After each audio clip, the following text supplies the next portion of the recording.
Alright. Checking everything, see what's going on.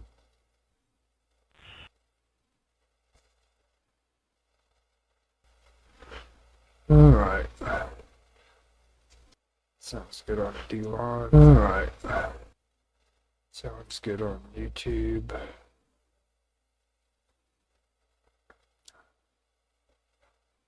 Alright. Sounds good on Rumble. Rumble's gonna be Rumble Premium. The rest of them will be available. The rest of the streams will be available on YouTube, on the Praetorian for Censorship Sucks, and the Wonderful World of Weirdness for the rest of the shows. You can also find it on be available and Kick it. No, yeah, Kick as well. But I'm gonna be able to monitor Kick because that's where I'm pulling the show from. So that makes sense. Be available. Kick it. No. So yeah, there we go. Sounds good. I'm gonna mute out and put some music on and wait till Dragus comes on.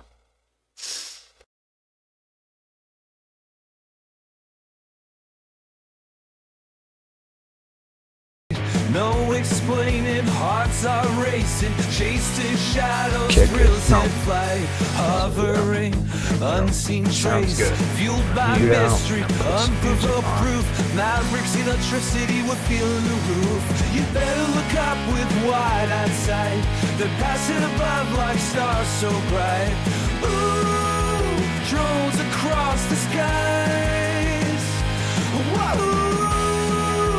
Drones across the skies.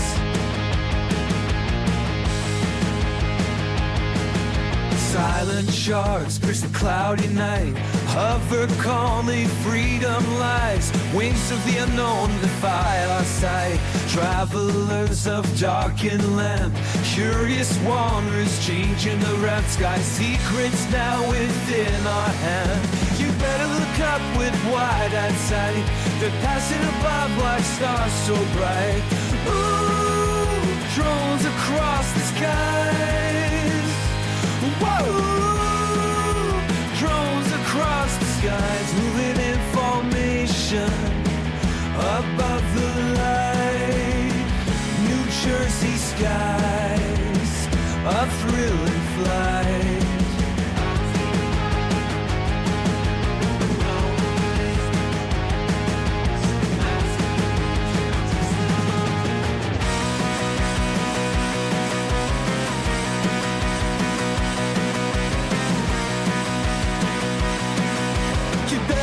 Up with wide-eyed sight, they're passing above like stars so bright. Ooh, drones across the skies. Whoa, drones across the skies. Whoa.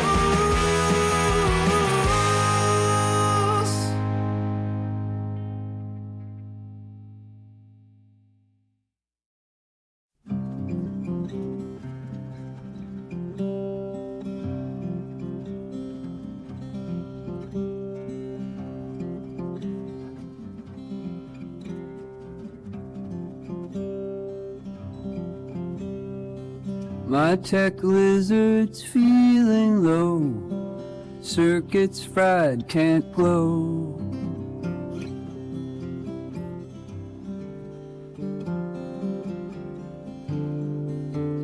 Silicon scales won't shine. Once a star, now it's mine.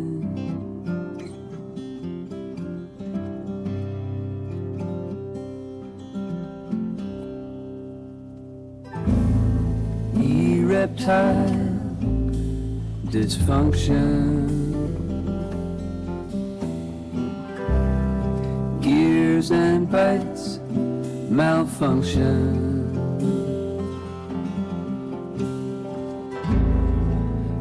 reptile dysfunction, heart of a bot in detention.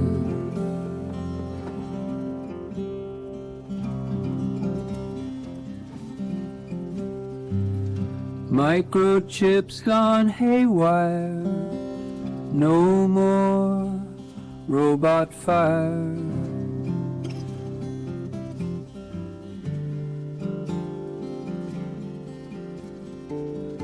Pixelated dreams have died, holograms cannot hide. Working in the night, try to make it right.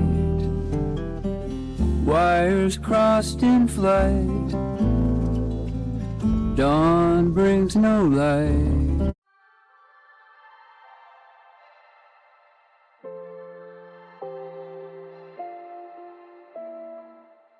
If the times I come alone, yeah, stop recording on you. You're something life, I've been rushing to be sunbound. I feel this in the wild, in the wild, in the wild,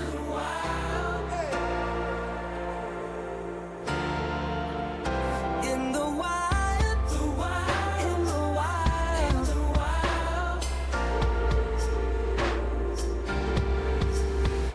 I go mad in the tracks, chasing ghosts of you. Every mirror shows her face. She's alive in memories. Alright.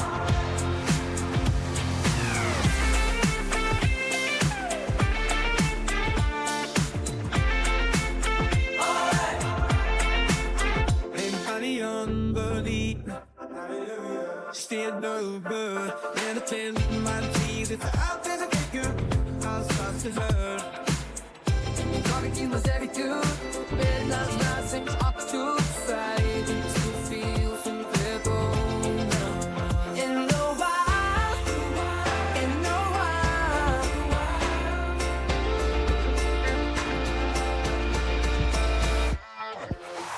By the road, by the road, by the road, living free just like Mama did before.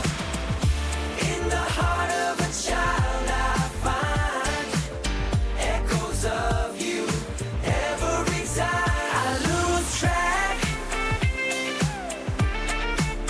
in her past.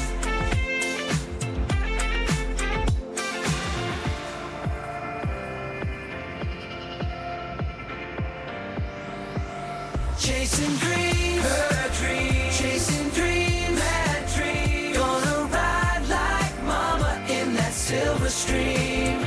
Every photo with her smile, she's a star in my mind. Won't deny in the night, in her eyes. Stars above like the ones in Mama's life.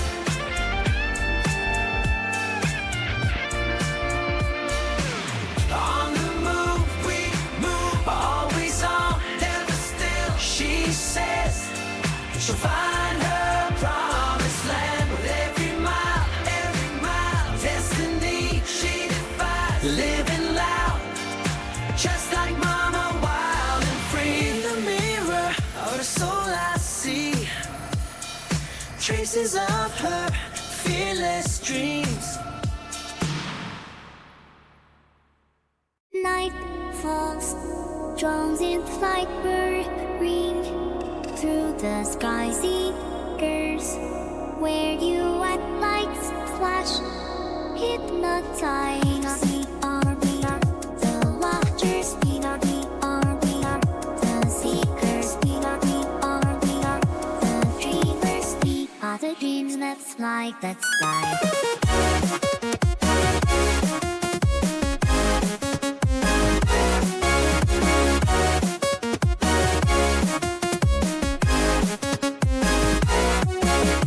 Thrilled feels electric pulse through the night. They roam seekers. Where you at,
The watchers, we are, we are, we are.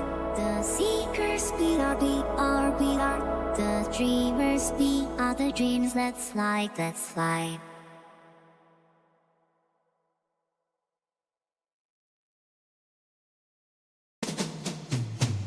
Through quantum fields, our spirits thread entangled moments, words unsaid, a force unseen defying the span, linking hearts, our mystic plan. In the echo of your laughter, I find my peace.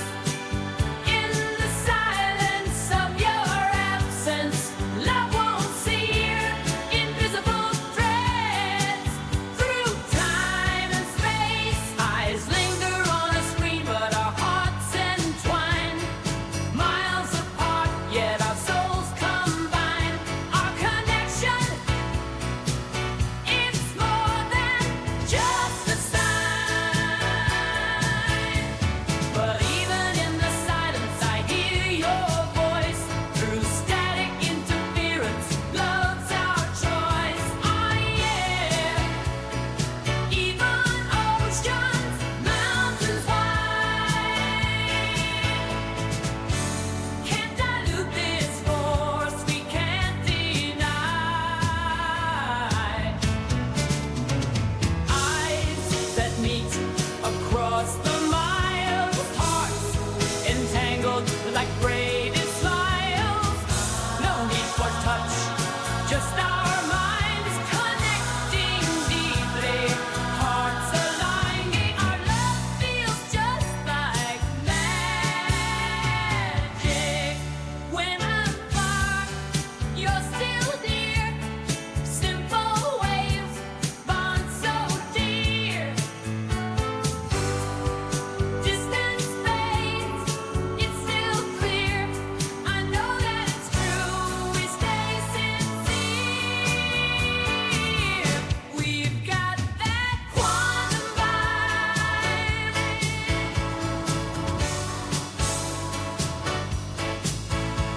When stars align, we feel the spark.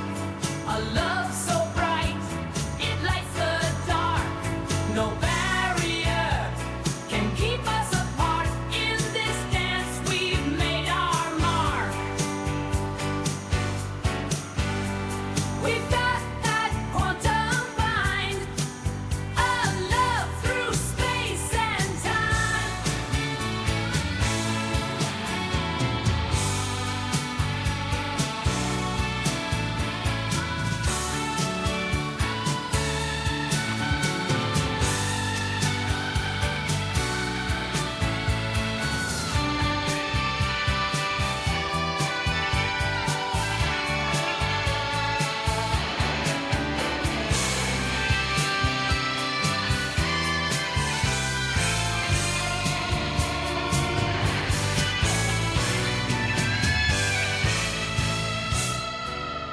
Through quantum fields, our spirits thread entangled moments, words unsaid. A force unseen defying the span, linking hearts, our mystic plan. In the echo of your laughter, I find my peace. In the silence of your absence, love won't cease. We defy the limits of this earthly plane. Love's gravity pulling. At night, no explaining, hearts are racing, chasing shadows, thrills in flight, hovering, unseen trace, fueled by mystery, unprovoked proof, mavericks, electricity, we're feeling the roof. You better look up with wide-eyed sight, they're passing above like stars so bright. Ooh, drones across the skies. Whoa, drones across the skies.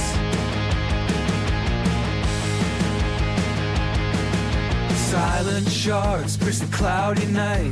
Hover calmly, freedom lies. Wings of the unknown defy our sight. Travelers of darkened land, curious wanderers changing the rough sky. Secrets now within our hand. You better look up with wide-eyed sight. They're passing above like stars so bright. Ooh, drones across the sky.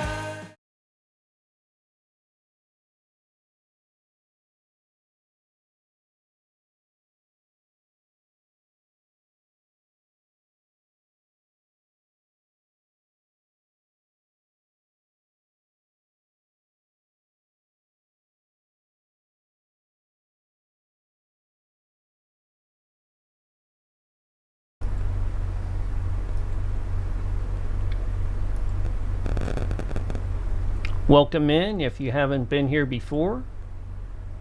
We do a little bit of everything from current events to, that's right, some paranormal later on.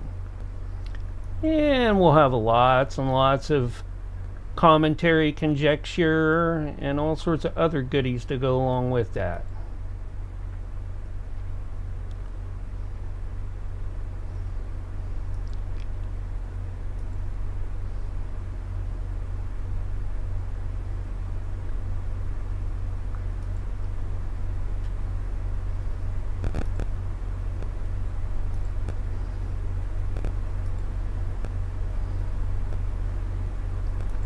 We enjoy and appreciate each and every one of you.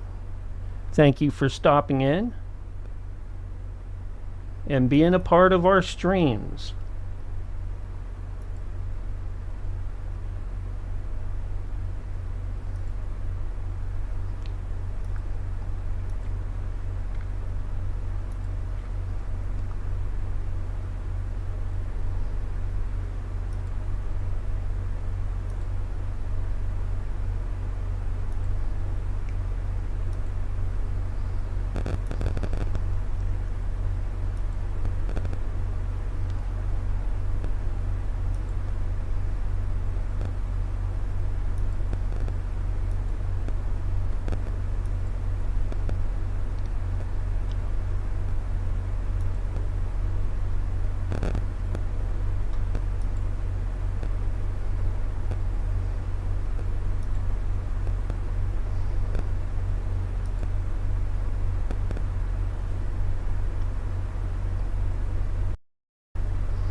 Now that we've got all the streams connected up, it is, and if you missed it before, July 30th, 2025.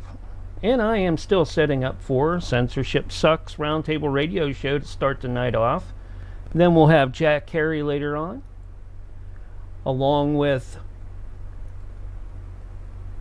Nancy Planetta. Appreciate each and every one of you out there who's joined in tonight and listening to the stream. We will I will be getting this up and out and connecting up to the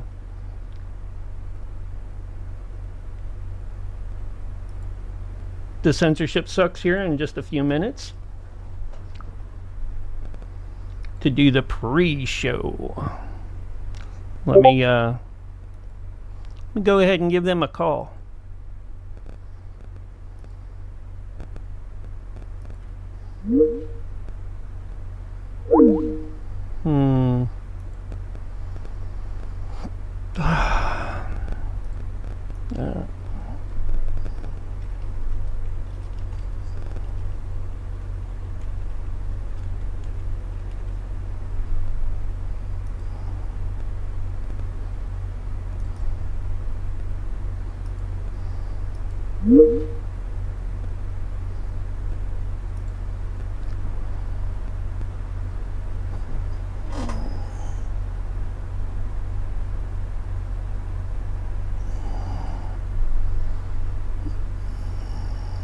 Let's get the crew in here.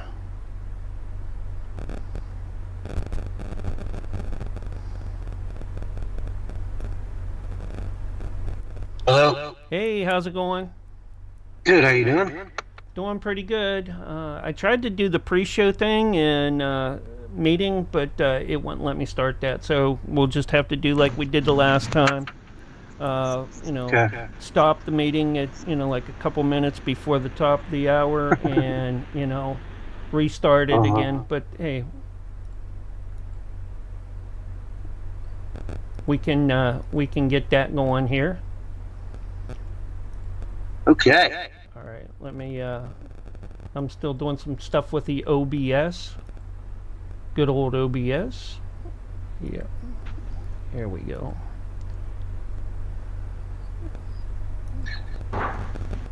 Hello, Barry. I'm here, man. Can you hear me? We can hear you now. Yeah, you sound great. You sound perfect, man.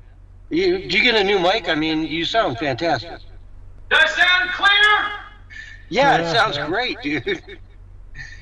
I love it. You got a new mic, man. That thing's sick. I got a new microphone.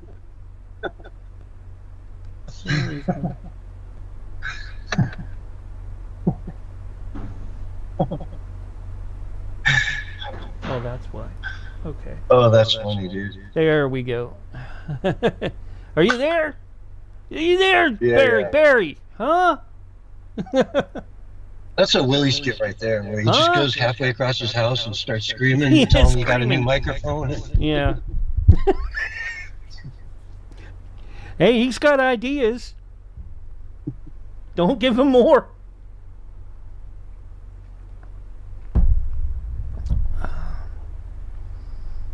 Yeah. Let me go to, now that everybody's in, let me go check and see who we got in the chats.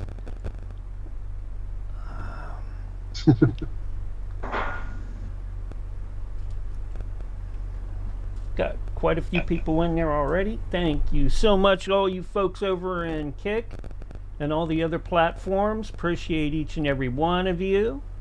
Shadow Grind. Here we go. Let's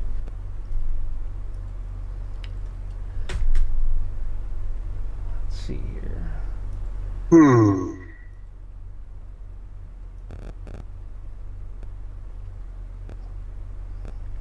Do, do, do, do, do, Oh, do. I'm not ready. Blup, blup, blup. Are you ready? I'm getting there. Oh, am I cutting out? No, we're just Yeah, messing with yeah. you. I'm just messing with you. A-E-I-O-U. Okay, That means hold you? on. Chuck Mangione. Song that he I don't made that was know. so popular. I don't think anybody knows the name of that But song. it. Ba-da-da-da-da-da-da. I could play that when I played trumpet. I actually had a flugelhorn and we played that in band. Yeah. Well, for jazz, Check. the jazz orchestra that I was in when I was in school. Do, do, do, do, do, do, do, do, Good do, morning. do. How you guys doing? Good, how you doing? Good. It's funny you said that. See, I was literally thinking in my head, I got a new microphone, and you said it. You beat me to the punchline. I'm feeding back. I don't know why. Yeah, you are. How are you feeding back? I don't know. Do you hear me feeding back? No, I heard it. I hear you good. I hear myself feeding back. You do? How do you hear yourself Yes. feeding back? I don't know, but I do. It sounds crystal clear here. There's no echo or anything on my end. Okay, neither of you guys speak for a second. And let me talk and see who lights up. Yeah, Mark, you're lighting up. It's probably feeding. We're probably hearing your mic How are you hearing my mic? through your headphones. You're hearing I don't us, use right? headphones ever. Never had to. But you hear us through a speaker then, and it's going into the microphone. Why would that make a difference now? I don't know. I don't know. Testing 1, 2. I heard you go 1, 2 again afterwards. Yeah, I heard that. Mic check. Yeah, it's about a 1 second delay. Oh, it's bad.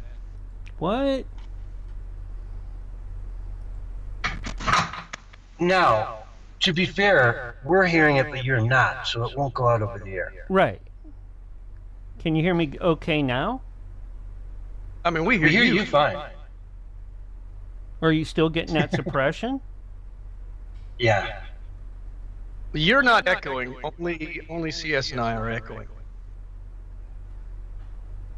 Well, let me look over here. Go ahead and talk. I want to see where you're at in levels for me. Both of you. Testing, 1, 2. Oh, Testing, okay. 1, 2. All right. Let's try Did you this catch now. it? I bumped it down a little bit on your end.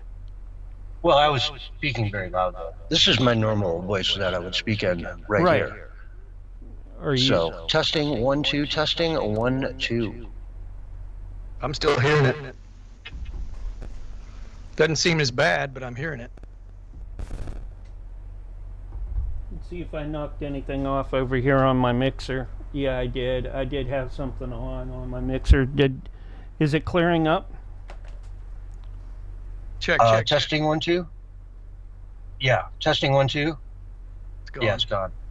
What'd you That's do? what it was. I had reverb on the mixer. I bumped it with my phone earlier, I guess. Just missed it. That's what happens when you come in 2 minutes late, man. You know, What? The attention detail just starts to fall apart, man. Start Mark, you bumping. need a cat Next that thing just you know, lives you're on your gonna, like, keyboards. You're gonna dump over your Not your on my drink, keyboard. entire It's on mixing the board, it's on the keyboard. mixer itself. Well, you know, cats can sleep on the mixer, too. Yeah, I don't need a cat. that was a problem when I did have a cat. I saw a pretty cool, Because cool the cat video cat today. would love to sit on top of the mixer because the mixer, it doesn't get hot, but it stays pretty warm, and they love that on their belly. Roger Hansen in the Kick Chat and restreaming for us. Appreciate it. Yeah, it's. Oh, he said. All right. What was it there too? Is it still there, or is it gone now? Roger, you heard it. Oh, from he can your hear end. it on his It's end? gone. Yeah. Okay. Yeah, it's definitely gone. It's clean now. Whatever you did. Yeah, I just flipped the switch. That's all. I tell you what, man, AI has me kind of confused though, and I'm afraid that like all the cool videos that we used to like, we're not going to like anymore because AI can duplicate them and do more crazy videos. You know what I'm saying? Like I saw a really cool video of a cat video, and a tiger walked up to this cat on a front porch, probably like in Africa or somewhere, and started sniffing it, and the cat got, kind of not aggressive, but stood his ground. Next thing you know, and it was one of those cameras that's, filming like from a tree or something, or someone's just their security camera. And then next thing you know, like 3 minutes later, because it had the time on there on the video, he's like riding on top of the tiger's back, like he's his best buddy. And I was like, man, that's super cool. But then all of a sudden I had the thought, that could be AI, man, and it's not really cool. It's not really as cool as I thought it was then. Because there was another video I just watched before that where there was a large dog, and supposedly the video was man has world's largest dog, and he's like walking with his dog in the bedroom, and the thing's like, I don't know, 3 times larger than the biggest dog. So it's AI, but that's the thing, man. AI can pretty much probably duplicate it. So will it lose its punch? Will the little videos lose their punch? Are you going to have to say, this is AI, this is real, this is actually what happened? Yeah, I mean, it changes everything, doesn't it? I think it does.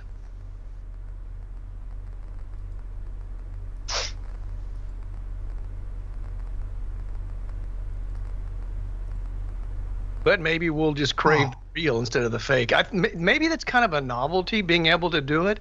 And eventually, once the novelty runs out, people will get bored with it. I don't know. Just kind of a thought. Yeah. Could be Hong Kong Phooey. Or at least if they're going to do an AI video, they're going to have to be super creative to make it go viral. Like right now, a horse jumping off a cliff doing, 5 5 front flips is pretty cool because it's never been done before. But after a while, it's like, we've seen that one. No, you know the ones that really get me are the Bigfoot ones, where Bigfoot's like, I'm helping Ice out today. And I'm like, have you seen some of those? They're He's helping out. freaking crazy, man. They're so cool, you know. Or one of a drug plane crashes in the forest and Bigfoot finds it and it's got all sorts of bags of cocaine in it. And Bigfoot goes and does like lines. He's like, man, this is some good crazy stuff. It's And so then you see, funny. then you see him man. in Chicago, and he's like the main distributor. Yeah, it's so crazy. No, I'm waiting on Roger to come up crazy something like that for your frog soon. I'm just wondering if you can prosecute Sasquatch, man. You know, I don't know if you can. Yeah, if you can catch him. That's the thing, you know.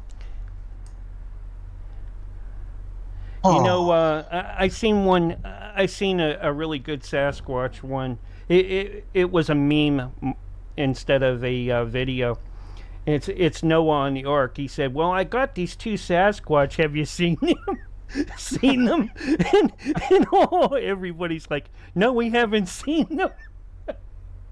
I know they're on the. I know they're on here somewhere. Yeah.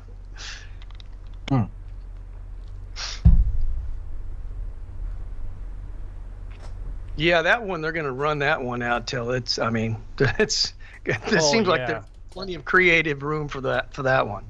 For at least a little while, you know. Oh, they had the Bigfoot in Australia one too, where he's blowing stuff up. He goes, "Hey mate, watch this! I threw a couple sticks of dynamite into these campers' fire. Let's see what happens." And what's crazy is he's so like coherent and human-like. That's what makes it really, you know. Yeah, you know. Yeah. But I mean, it doesn't even really look like a Bigfoot. It looks like an oversized gorilla with with human-like feet. You know, and Bigfoot has more of a human face than a gorilla. That's the problem. Well, according to, you know, how people have seen him, like, okay, well, yeah, he's a mountain ape. All right, he could be, you know. Well, clearly I guess they're the closest to humans, you know. So yeah, and makes sense. They had one where Yeti wakes up and he's like, "Who the hell's this chick laying next to me?" It's so funny. Like, I must have picked her up when I was drunk last night. I found probably after all that cocaine. I found a 6-pack over in a field in the corner.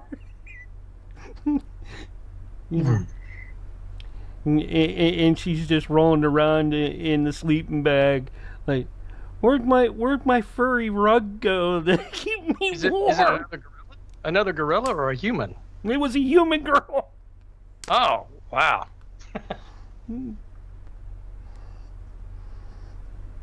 Dude, I don't know how that happened. I'm like, I just die laughing every time. It's like,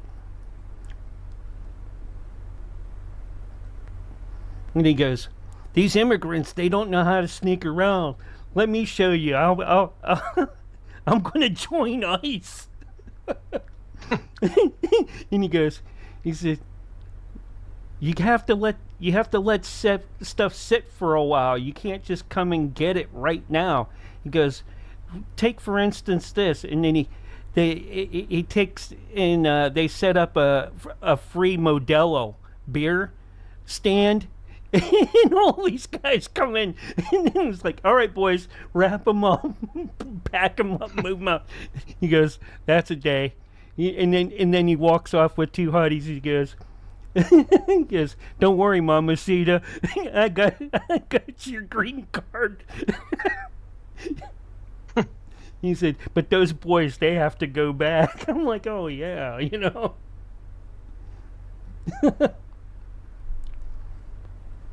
It's definitely what do you call it? He's definitely an alpha male gorilla. Yeah, sure, yeah. He's no beta. No, was pretty funny too, watching him. He was swimming in the ocean. All right, he wanted to see what it was like to swim in the ocean, and a shark comes by and starts to fight him, and he punches the shark right in the mouth. I'm like, it's so hilarious. Some of them, I'm like, where do these guys come up with this stuff? But I mean, they could actually make like a full-scale type movie out of something like that. Oh, well, it becomes over really time, popular. if they get enough clips together. What would you call it, though? Who would he be? Like, what would be his name? The gorilla, because he'd have to have some kind of a identity. Yeah, he's Bigfoot, and his son's called Little Squatch, and his wife's always mad at him. He goes, that's why I'm always by myself. She's always pissed off at me.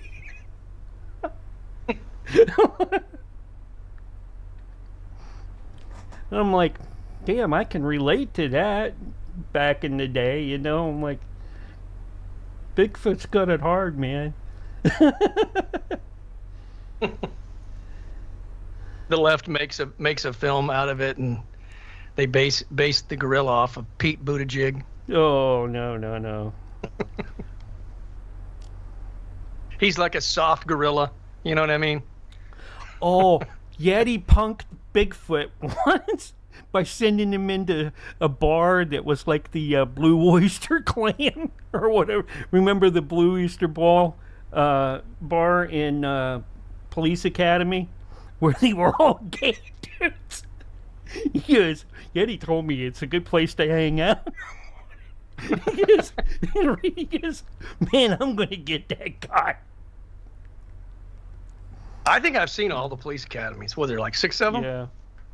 They've been out for a long time, dude. And apparently, the new Naked Gun is doing real well, or is supposedly going to do real well. They're saying. I don't know if it's who's out or not. playing Leslie Nielsen, though? Liam Nielsen, or Liam? Is that his name? Liam Nielsen? No. Neeson? Neeson. Liam Neeson is his name. No. Yeah, he's a British dude. It doesn't make sense, but apparently apparently Pamela Anderson's in the film, and apparently this is what they're saying on X all day today, is that they're in love now, for real. Like Pamela, who's like, I think my age, 59 or something, and he's like 73, and they're like madly in love now. Yeah. So, which I'm happy. I mean, for Pamela, that'd be great. I think she's been she's had a lot of guys, man. I don't mean that in a bad way. I just mean she's been through a lot of guys. They end up dumping her, it seems like, at the end of it all. Tommy, I don't know who all. Kid Rock. I think she dumped him. I can't remember, but apparently she's on a no makeup kick, which I have no problem with. Whatever.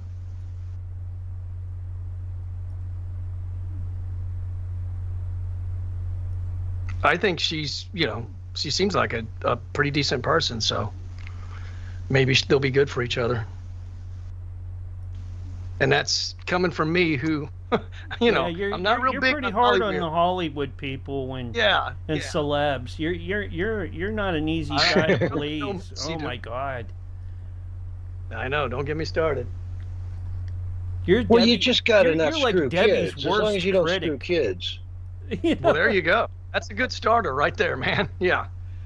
Don't be a douchebag and don't do what you just said, and we're good. Mm-hmm. And I mean, I think a lot of the people that are, that have rejected the system, like James Woods, I like him a lot, man. I think he's for real, dude. I bet you if I saw him in a restaurant and I just said, "Hey, man, how you doing?" He'd say, "Hey, how you doing, man?" I don't think that his ego is quite as big. He probably has an ego with his acting skills, which you got to have some ego in order to believe in yourself that you're a good actor. But as far as like just dealing with people, dealing with the public, I mean, if you saw him, he wouldn't care, dude. Holy shit. Wow. Yeah, I've been trying to get Debbie to get Kevin Sorbos on. Oh, yeah. He's a cool guy. Yeah, I think that he would make a great interview for her. Well, yeah. Of course he would. So would Donald Trump. Yeah, yeah. Well, Kevin Sorbo, I've seen him on other people's podcasts and stuff. I don't think he's Yeah, completely exactly. It wouldn't be an out of impossible reach. get. Wouldn't be completely impossible. You'd probably Yeah. have to know somebody that knows him, I think. You know Yeah. what I mean? You couldn't just contact him direct on Facebook to do it, you know. And then that maybe, guy from maybe there are some people that you can do like that, and she's got them that way before. And how's that again? Contact them through Facebook. See, most Yeah, just straight up most of directly, huh? the celebs are on Facebook, and they use that, and they'll have like their official page, or and their private pages and all that. So to book people, you do what you got to do when it comes to her type show. Another guy that's not real Hollywood-like. In fact, he doesn't even really work that much. Like, I mean, he basically is a karate teacher. That's his like main thing that he does. Like, and he's a karate expert or whatever. I forget what the art was that he's into. But the star from Boondock Saints, and from that new movie Nefarious, he's in that as well. Really, he was incredible in that movie. She's had a bunch of people from like Pirates of the Caribbean on. But he was saying that I don't know anything about it. I mean, I'm just taking him at his word. He said Norman Reedus was actually a really down-to-earth guy. And he's got that motorcycle documentary that he's out. I mean, he seems like he's probably fairly cool, I guess. I mean, he says he is. It's hard to tell. The guy from Waking Dead, or is it whatever the show is. Walking Dead, yeah, something like that. I've seen a few of them. And then he's got some spin-off one where he's the star in it, and they were showing it for free on one of the free movie networks, and I watched 1 or 2 episodes. It bored me. I found it boring. The zombie thing bores me. It's so overdone, dude. Yeah, you can only do so much of that. Yeah, but for whatever reason, it resonates with people continually, no matter, Okay, Barry, this is what's going to happen, all right? In a couple minutes, we're going to hang up, but I'm going to call right back on this particular chat group. Sure. Okay? Okay. So hang up? No, not yet. It's not time yet.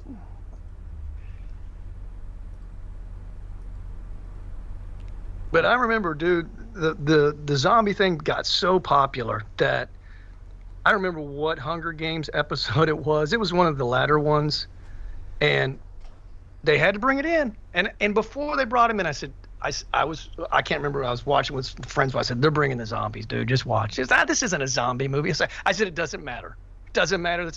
They got to have the zombies. It's just like the formula.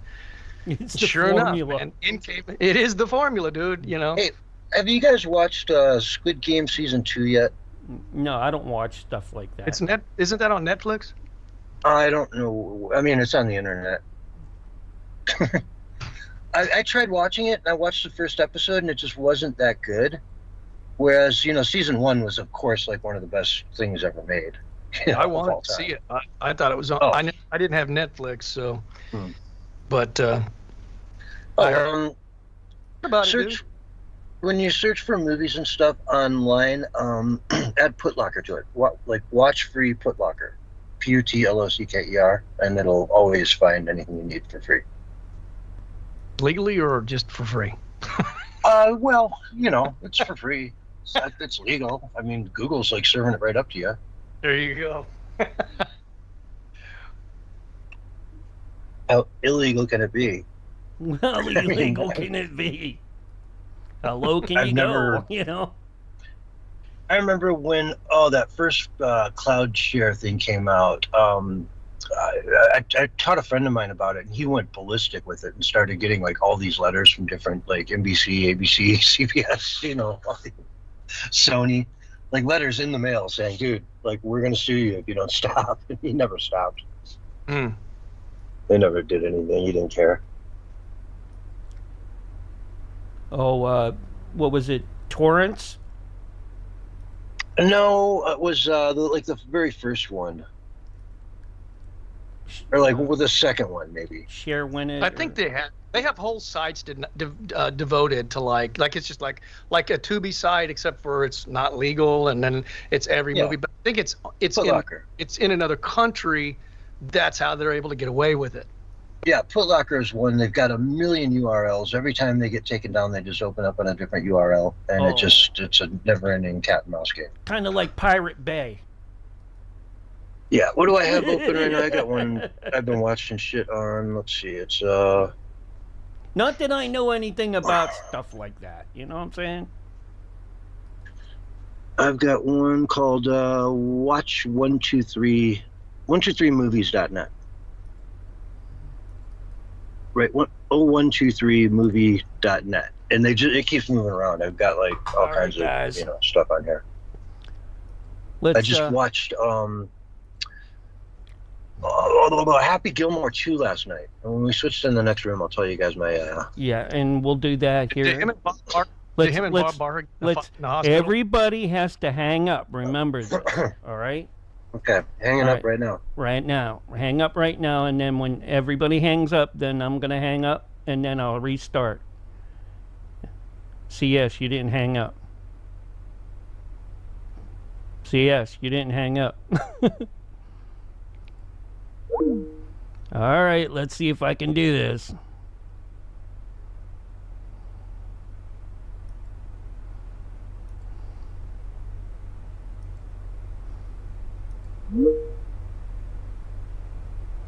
Nope, you didn't hang up. John, you have to hang up. You have to leave the call.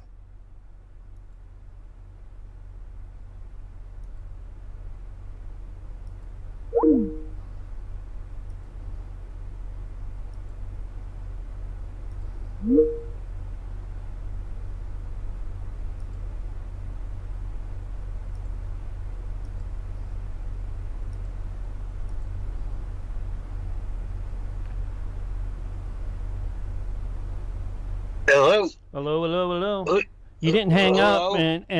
and I had to force it to hang up. I did hang up. It didn't show on my end. I You got pushed the little 30 red button on the seconds. top, and then when I did that, it closed out the window. Okay.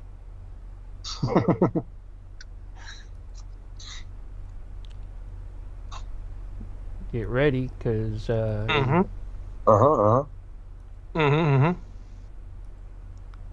So Barry, how are you today? I'm good, man. Keep up the great energy. I like it already. All right, we're gonna do this now.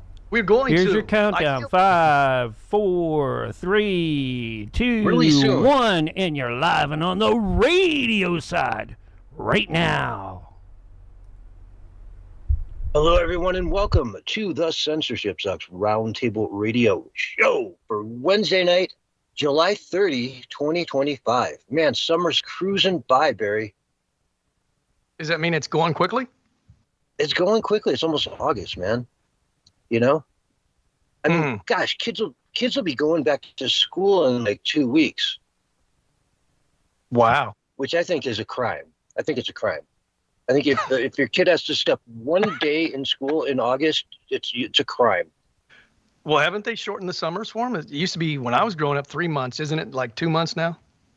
Oh, we used to get like half of June, most of June, all of July, all of August, a good part of September off. And then, as soon as it started getting a little chilly in the air, you go back to school. But no, nowadays, man, those kids, they stay until like, almost July 1st and go back like August 15th. They get like 6-7 weeks off. It's a crying shame. That's- They should get that is three bad. months minimum, But That's not even- a lot of No, most parents it's work, actually both 2.5 parents- months is what they get now, and they go back to school well, early. in yeah. some places. Yeah, in like some where I'm places, at, yeah. it's 2.5 months. Yeah.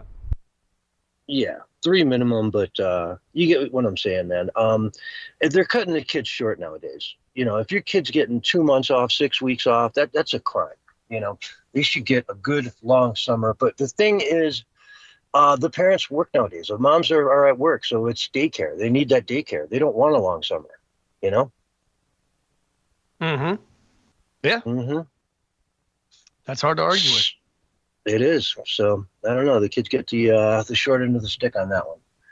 But anyway, yeah, summer's flying by. It's beautiful. I mean, I'm loving the weather. It's been. I wish it would rain more, but you know, we're kind of seeing rain forecasted out 4 or 5 days out, and then we get to it, and it just keeps never happening. And everything's just dry as a bone. It's really dangerous. Heck, that fire on the Grand Canyon on the North Rim. I just looked at it earlier today. It's almost 100,000 acres now. You know. Wow. When it burned everything out at the Grand Canyon, it was like 6,000 acres. And so from there, it's just grown to like massive amounts. It's huge. And there's another one just north of there that's like 60,000 acres. And it's like right up the road. Yeah. And we may have tsunamis coming as well. Oh, boy. And earthquakes. Let's talk about last night's earthquake that went off in Russia on the Kachina Peninsula over there, the big peninsula that goes down just above Japan. It was an 8.8 earthquake, which is the 6th biggest quake ever recorded. I mean, 8.8 is massive. Yeah, massive. Yeah. 9.5 is the biggest Fukushima one. was like 7.3 or something, right? Fukushima, and that was big. Yeah. The one that went through the one that went through San Francisco and knocked down all the bridges and everything was like a 7.0. You know what I mean? Mm-hmm. Like California, for all their fear of earthquakes, they're deathly afraid of what they're expected to get would be like 7.0s, not 9s. You know, the only place a 9 can really happen in America is up the San Juan de Fuca fault line in the Pacific Northwest. Pardon me, Mike. Let me drink some water here. Don't want to have any. But yeah, go ahead. the San Juan de Fuca, it's got 2 sections to it, and if they both slide, it's insane. We're looking at like a 9.0 plus, and they're saying like the cities of Portland and Seattle would move something like 50 yards to the southwest and drop like 20 feet in the process of that earthquake. That shaking and everything, when all the shaking was done 5 minutes later, they'd be like over there 50 yards. You know what I'm saying? Mm-hmm. Crazy stuff. Because the plate there is just like lifting up on it. And once it slips, and boom, it's all going to go down and, you know, and out to sea sort of. So crazy, crazy stuff. But this was big. I was watching the tsunami alerts in Hawaii last night, and nothing ever really came of it. But they had it really hyped up. They had everybody scared to death, running for the hills. It was Alaska as well, wasn't it? Yeah, in the whole West Coast. Yeah. No, I mean it's. I'm glad nothing happened. Or I don't know. Is it too late? Can it still happen? Are they saying, or are we out of the danger zone? They're out of the danger zone now. But yeah, no, they hyped it up because once it leaves, you know, this is like one of the biggest earthquakes ever, right? 6th biggest in all time. And it's open water between there and Hawaii. Mm-hmm. And all you got in between is like Midway. And it came through Midway as a 6-foot wave. But as a 6-foot tidal wave, that's different than a 6-foot wave. You know what I mean? Like just right. Like someone surfing on a 6-foot wave. I So heard when that they get some people in Hawaii were trying to get out, and they were trying to leave on Oprah's road, and it was blocked for a while. Well, no, they wanted to go on her estate, right? They wanted extra parking. Like they wanted her to open up the gates to her private road to her house and let them all park, you know, in there and just get to, you know, more people up there. And she said no. And I mean, as it turns out, it wasn't a big deal. Like Right. nobody got wet, right? But it could have been. Well, I mean, she's such a loving activist. I'm sure that she was just more than happy to let them come. Yeah, then there's also the thought of like letting, I don't know, 1,000 people onto your property, 800 cars, 500 cars, just parked everywhere. And will they leave when it's time to leave? Or will they be like, hey, can we get a picture with Oprah? Yeah, I don't think Oprah's too popular anymore, but maybe with Yeah, some. she is. I remember bumping into her. I want to say it was New Year's Eve in 2000, the millennial. We were at a restaurant having dinner, and I was coming back from the restroom, and she was sitting or standing next to some people at the bar. And I was walking by, there was a small window, and I just kind of said, hi, nice to meet you. And she looked at me, said hi, shook my hand, and, I walked on. But very nice, was What more year than was happy. that? Very. When It was was that? 2000 New Year's Eve in Chicago. Okay. Yeah. Yeah. So you didn't ask her about Epstein or anything? No. It's 2000. No one knew anything about any of that stuff. Pre-Epstein revelations or Yeah, Weinstein, yeah, way. whoever she's hanging out with. Yeah, all the stuff that's come out since then. Mhm. No, she's legendary, I mean, it's Oprah. But Okay. Yeah. She's legendary in some people's minds. Not mine, but how I yeah, feel about the Holly Weirdos, so don't get me started. back then in Chicago, she was just the queen. You know what I mean? You'd be hard pressed to find 2000. anybody who'd say anything negative about her then. Oh, right, yeah. in that city. In 2000, she was like riding high, man. That. For A a lot of while, Riding high in 2000. yeah. For a while, like the 90s, I worked at when I was in college. I worked at Le Meridien Hotel in Chicago. Okay, and I would work the breakfast, duties there. Work the breakfast shift. And if you recall, that's where she put up all her guests. Okay, so it was a super posh hotel right downtown, blocked from the lake, right next to all the high end shopping, all that stuff, and she would put up her guests in that hotel, and we would always play this game, can you spot Oprah's guests? And 9 times out of 10, man, it was so obvious. It was just so obvious. Right. You'd be like, hey, how you doing? And they're like, great. What are you here for? What are you doing in Chicago? Oh, we're going to be on Oprah. It's like, yep, I won. I won the bet. I told you. Right. So that was quite a funny little game we would play when working there. The Oprah game. Yeah, which one's Oprah's guess? Because almost every day, like they shot 5 days a week, right? So almost every day there was somebody in there from the show. Mm-hmm. I met the guy who did the voice for the Aardvark in the Pink Panther, if I'm not mistaken.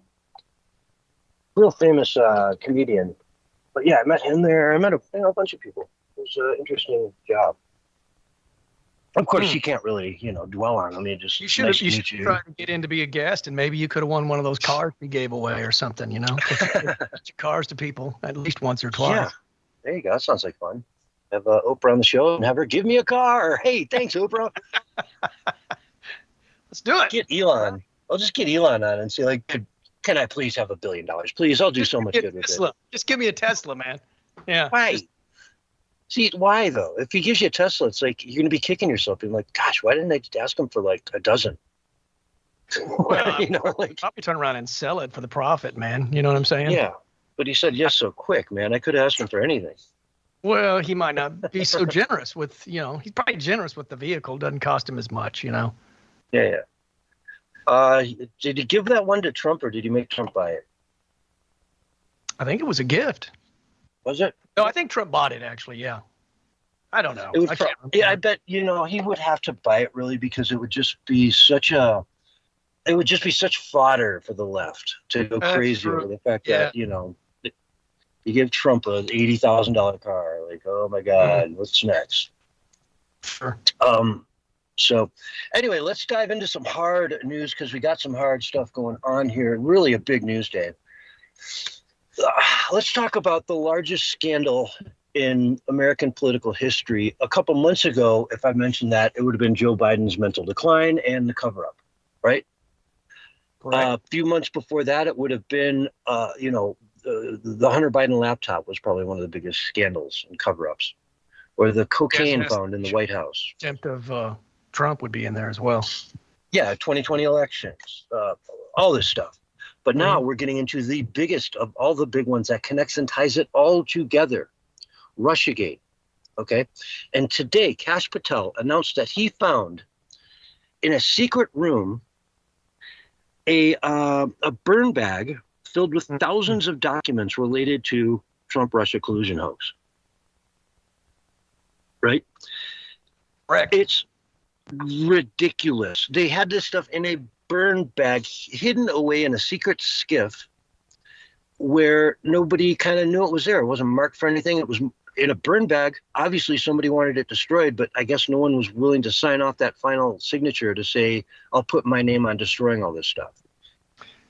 Well, it comes down to the very fact that the left is kind of narcissistic and they do not really pay attention to the details. They never thought for 1 second that it was that important to burn them all. They didn't feel like they were in any rush to do it. They didn't think Trump was going to win.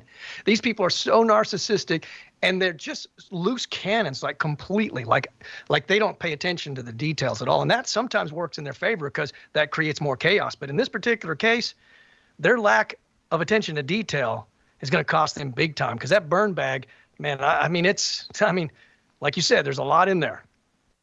Oh, and it's just ridiculous. Now, we had Dan Bongino come out the other day and say he'd seen something that would be coming out over the next week that made him lose all faith in government and just, it blew his mind and made him disgusted and whatnot. I wonder if this is it or if there's even more coming, because this stuff never seems to be ending. The amount of crap these people have left behind in their wake.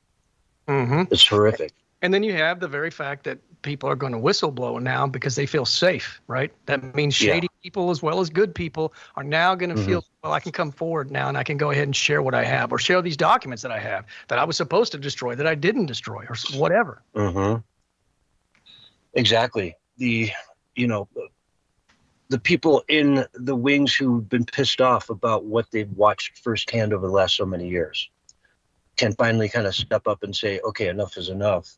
I feel, like you say, safe to come forward and put this out there now. I finally feel like there's going to be justice if we all testify and sit on that court, put your hand up and swear to tell the truth, and then drop the fire on big people, on Comey, on Obama, on Rice, on the top people in the Obama administration who orchestrated this stuff on and on and on. And I heard John Solomon today talking about how Obama now can be subpoenaed and he has to testify because he has immunity. But if he perjures himself, then he loses all immunity for everything. Oh, is that right? So he'll probably end up, taking the fifth? Well, he can't. Or he can't because he has immunity. Exactly. So he has to answer the questions. Oh, wow. Oh, wow. And if he lies, he's screwed. Yeah, that's not. Yeah, that doesn't look good for him then. Because just one thing, if he just messes up on one thing. Well, yeah. I mean, they've got all this stuff called, dead to rights, and he doesn't know what they have too. Right. So they might ask him a question. He puts out a straight up lie, and then they drop an email on his table in front of him and say, "Read that. Is that your email address? Did you write that?" Well, no, I didn't write that. Somebody else wrote that using my private email address. Okay, you lied again, right? Yeah. And it just goes on and on and on. It's okay that he cannot just say, well, I just choose not to reply. He can't do that. No, if you're subpoenaed and you have to answer. I mean, if you take the fifth, then you can take the fifth. But if you have immunity on that, if you've been granted a pardon, like we were talking about this with Joe Biden, how he granted pardons to all of his inside people. That means that if they have to go testify, they can't take the fifth. Because they have immunity. So why are you taking the fifth? You can't self-incriminate yourself. Answer the question.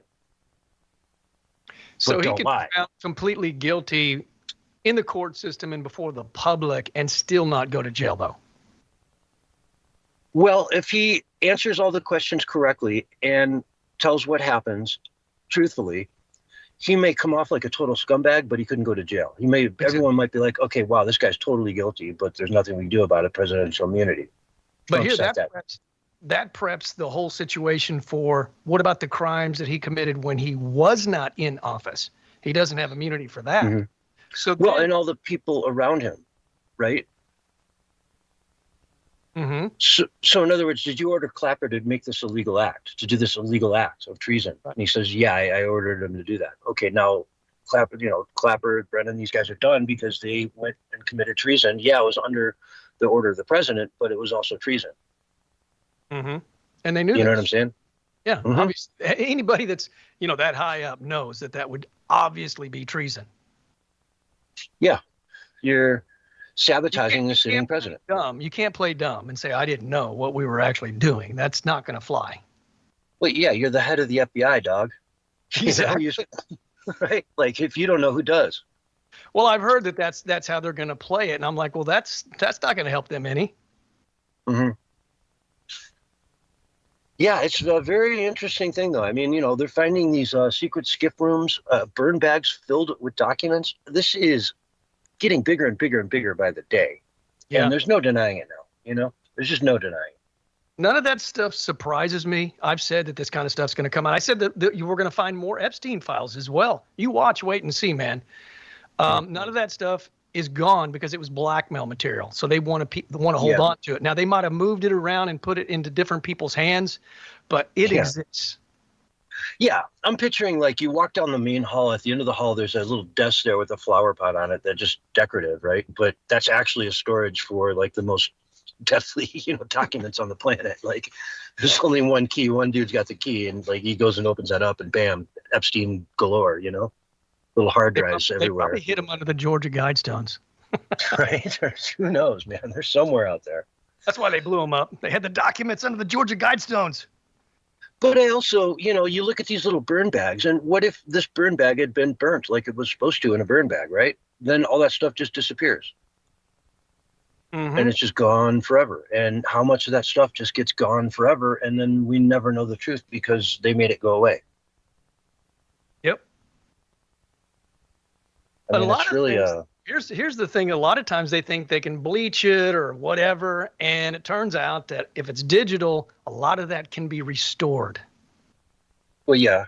And that's the problem. Even with the most sophisticated, digital tools that will destroy documents and so forth, that can sometimes be reversed, or you can get at least part of it. Yeah. Even like the bleach bit, like Hillary Clinton used on her hard drives, can be reversed with enough. That's one level of technology. If someone comes along with a higher, more sophisticated level of technology to come back on it, you send Grok loose on it for 2 weeks as a side hobby, and suddenly he figures it out. Hey, I figured that out for you. Here it is. There you go. Hey, Grok, in your spare time, please hack these, recover these hard drives for me. Thank you. But it's going to get interesting right now, man. Come on, dude. We should be celebrating because things are about to get seriously interesting and in our favor. Now, I mean, the lunatic left and the globalists are going to like lose their marbles in their minds. So that's kind of concerning.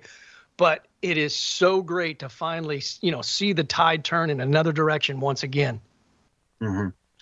Yeah, to see justice coming, like to a point where it's getting hard for even the mainstream media to keep just calling this stuff baseless, Oh, yeah. Like, here's 1,000 pages. Here's another 200 pages from the, what was it? The annex from the Mueller report that was classified, right? That's just another 200 pages of that in there too. So what's that going to have? Well, that's all going to Grassley, who's going to, distribute it to the public.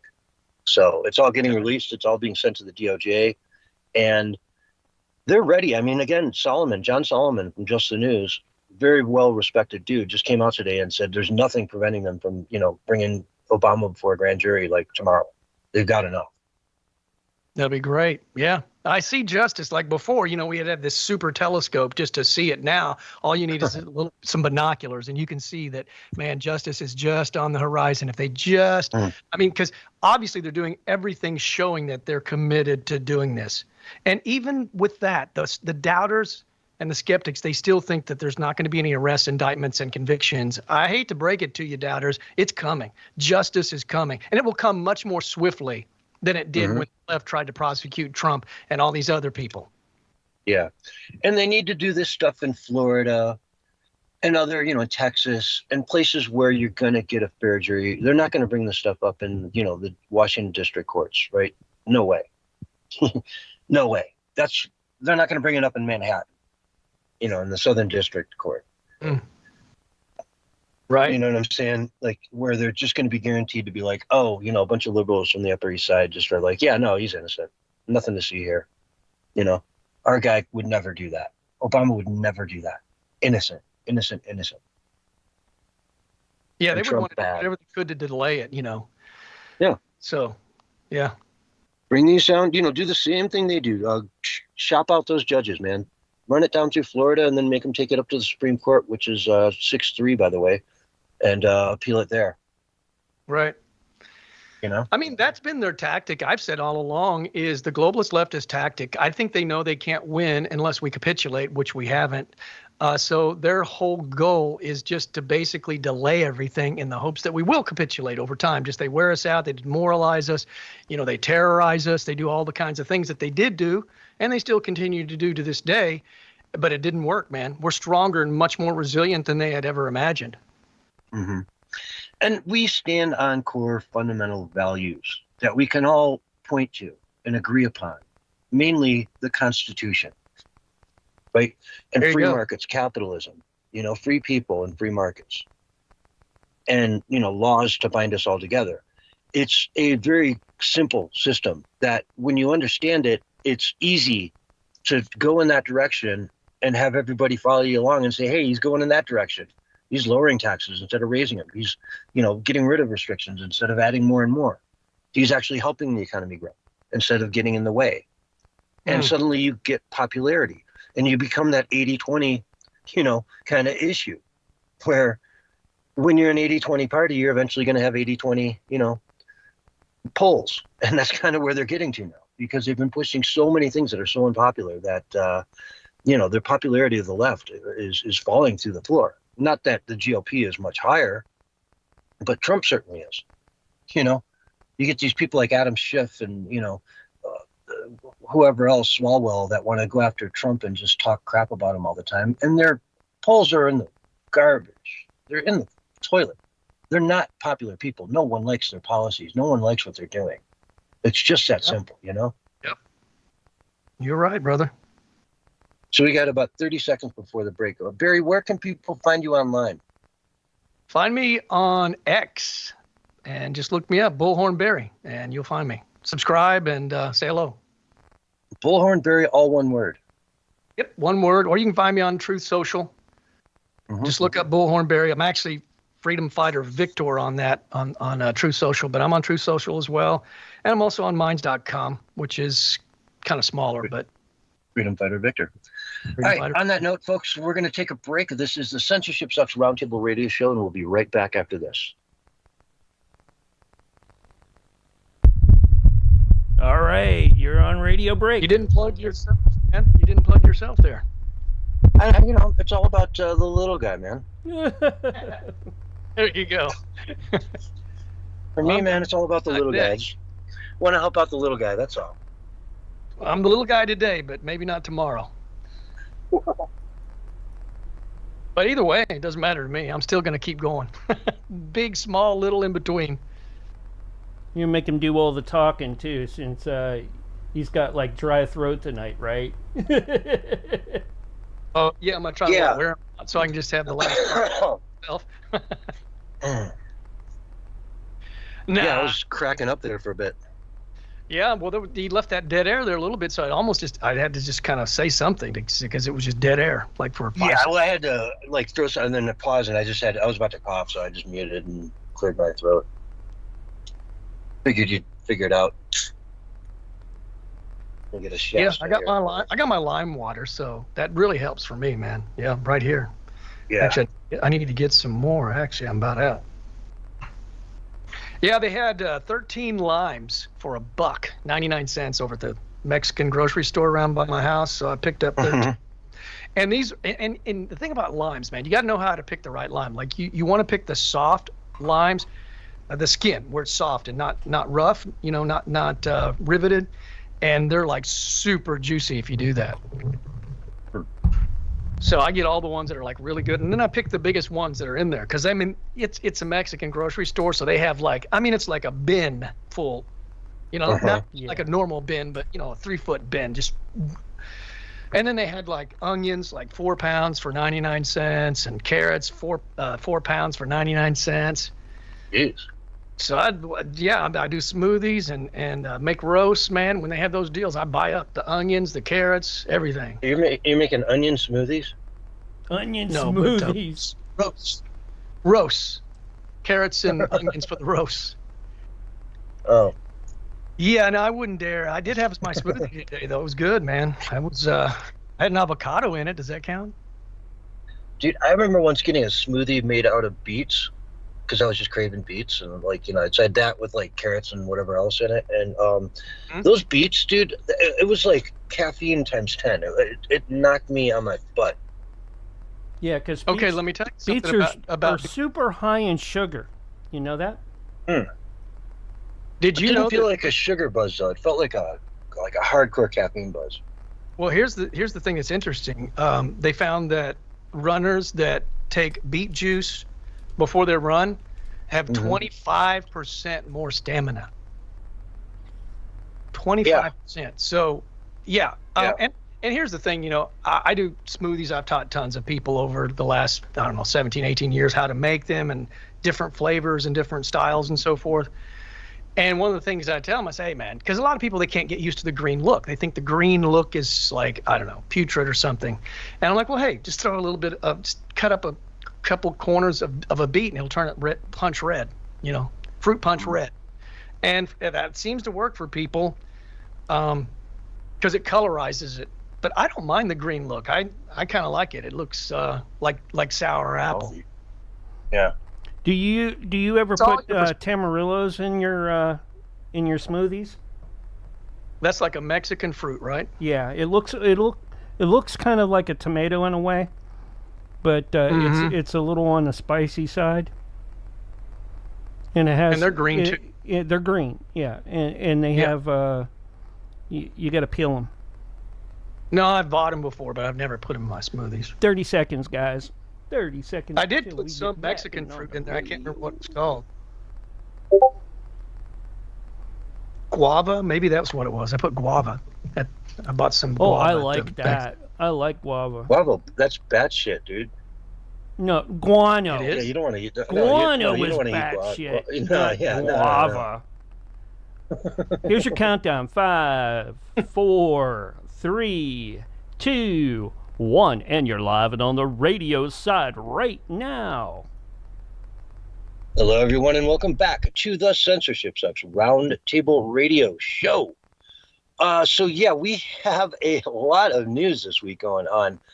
Donald Trump went to the UK, and boy, was that fun. He went to Turnberry, played some golf, met with the head of the EU. Can I interrupt you for 1 second? Just 1 second. I just want to ask one simple question. Sure. Did he meet with Keir Starmer? He sure did. Because it's been a long But you time. forgot to call him Sir Keir Starmer. We're bringing Keir Sir. Starmer back. Sir. He earned the Sir. You call him Sir. Poor Keir Starmer. Let's see. He talked about all kinds of stuff. Lower taxes, you get growth. Talked about how, it was amazing in his first term. It was incredible. We lowered taxes, was it 42 to 28%? In the first year, we got more revenue. It works. It just works like that. That's how it works. And he's right. That's how it works. You lower taxes, you get more income. There's something called a Laffer curve. Okay? And it basically, if you've ever seen a Laffer curve, imagine a big rainbow. It goes up and then it comes back down. And on the left side at the zero level is 0% income tax. What do you get? Zero. But you go up, up, up, you reach a certain optimal point, and then if taxes start going higher all the way up to the other end of the spectrum, the other end of the rainbow, 100% taxes, you get no income there either. Because if taxes are 100%, why would anyone work? So there's a optimal point somewhere along the spectrum where when you start raising taxes above that level, your revenue goes down. And I believe we are far, far past that number today. We are in an area where If the income rate were, I think, 15%, we'd have much higher revenue than we would at 30. Just common sense. Common sense. And they want to tax you for everything: death tax, property tax. I mean, it's ridiculous, dude. It's all of just stripping you of your power. Exactly. He went off on their immigration policies, stating how he got, it down to 0 last month. And then Starmer came out and said, well, we deported 35,000 people so far this year. Yeah, right. You're right. I don't believe it. You're lying. Liar, pants on fire. Donald Trump said, we love free speech in America. And he said, oh, we do too. We're the home of free speech. We've had free speech for hundreds of years. Yeah, nobody's gonna buy it. This is like the day after the news came out that they were putting together a new, team of elite forces on the police, to go after people's social media posts. They've locked up 1,000 some people in the last year for social media posts. Now they just passed a new law where it makes it illegal to even criticize immigration. That's not free speech. No, it's not. In other words, they don't want you criticizing any of their policies because we rule, not we the people rule. Exactly. And they say that, when somebody in one of these migrant hotels who's been here for, in the case of the guy in Epping, he'd been there for like 8 days, and he allegedly sexually, I don't want to say assaulted, but was over the line on 3 different occasions in illegal ways. And the people are outraged about it. And they all come out, and the moms come out, and they hold signs that say, please, we don't want immigrants here. Our kids are not safe. They can't walk to school and back safely in this beautiful, leafy little hamlet outside of London, this suburb that should be safe as anywhere. But it's not anymore. And these people, many of them left London because it wasn't safe anymore. So they moved out to Epping where it was safe. And now guess what? It's not safe there either. So they're pissed. How many times do I have to keep moving further and further out into the sticks to be safe? I already have to commute, 2 hours. And to be able to let your grievances come out, and they're basically denying people of that. It's Elon said, and I'm not super big fan. I'm somewhat a fan, sometimes not so much a fan, but what he said is true when he said they don't ban hate speech. They ban speech they hate. And speech they hate is anything that opposes them.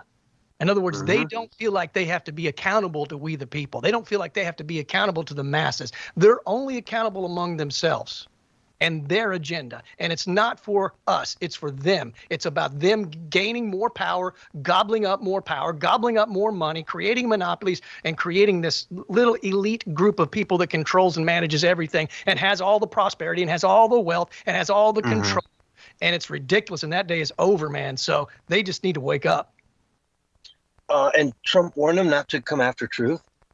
You know what I mean? He said, if you come after truth, you come after me, we're going to have a problem. Yes. Right? Yeah, he did say that.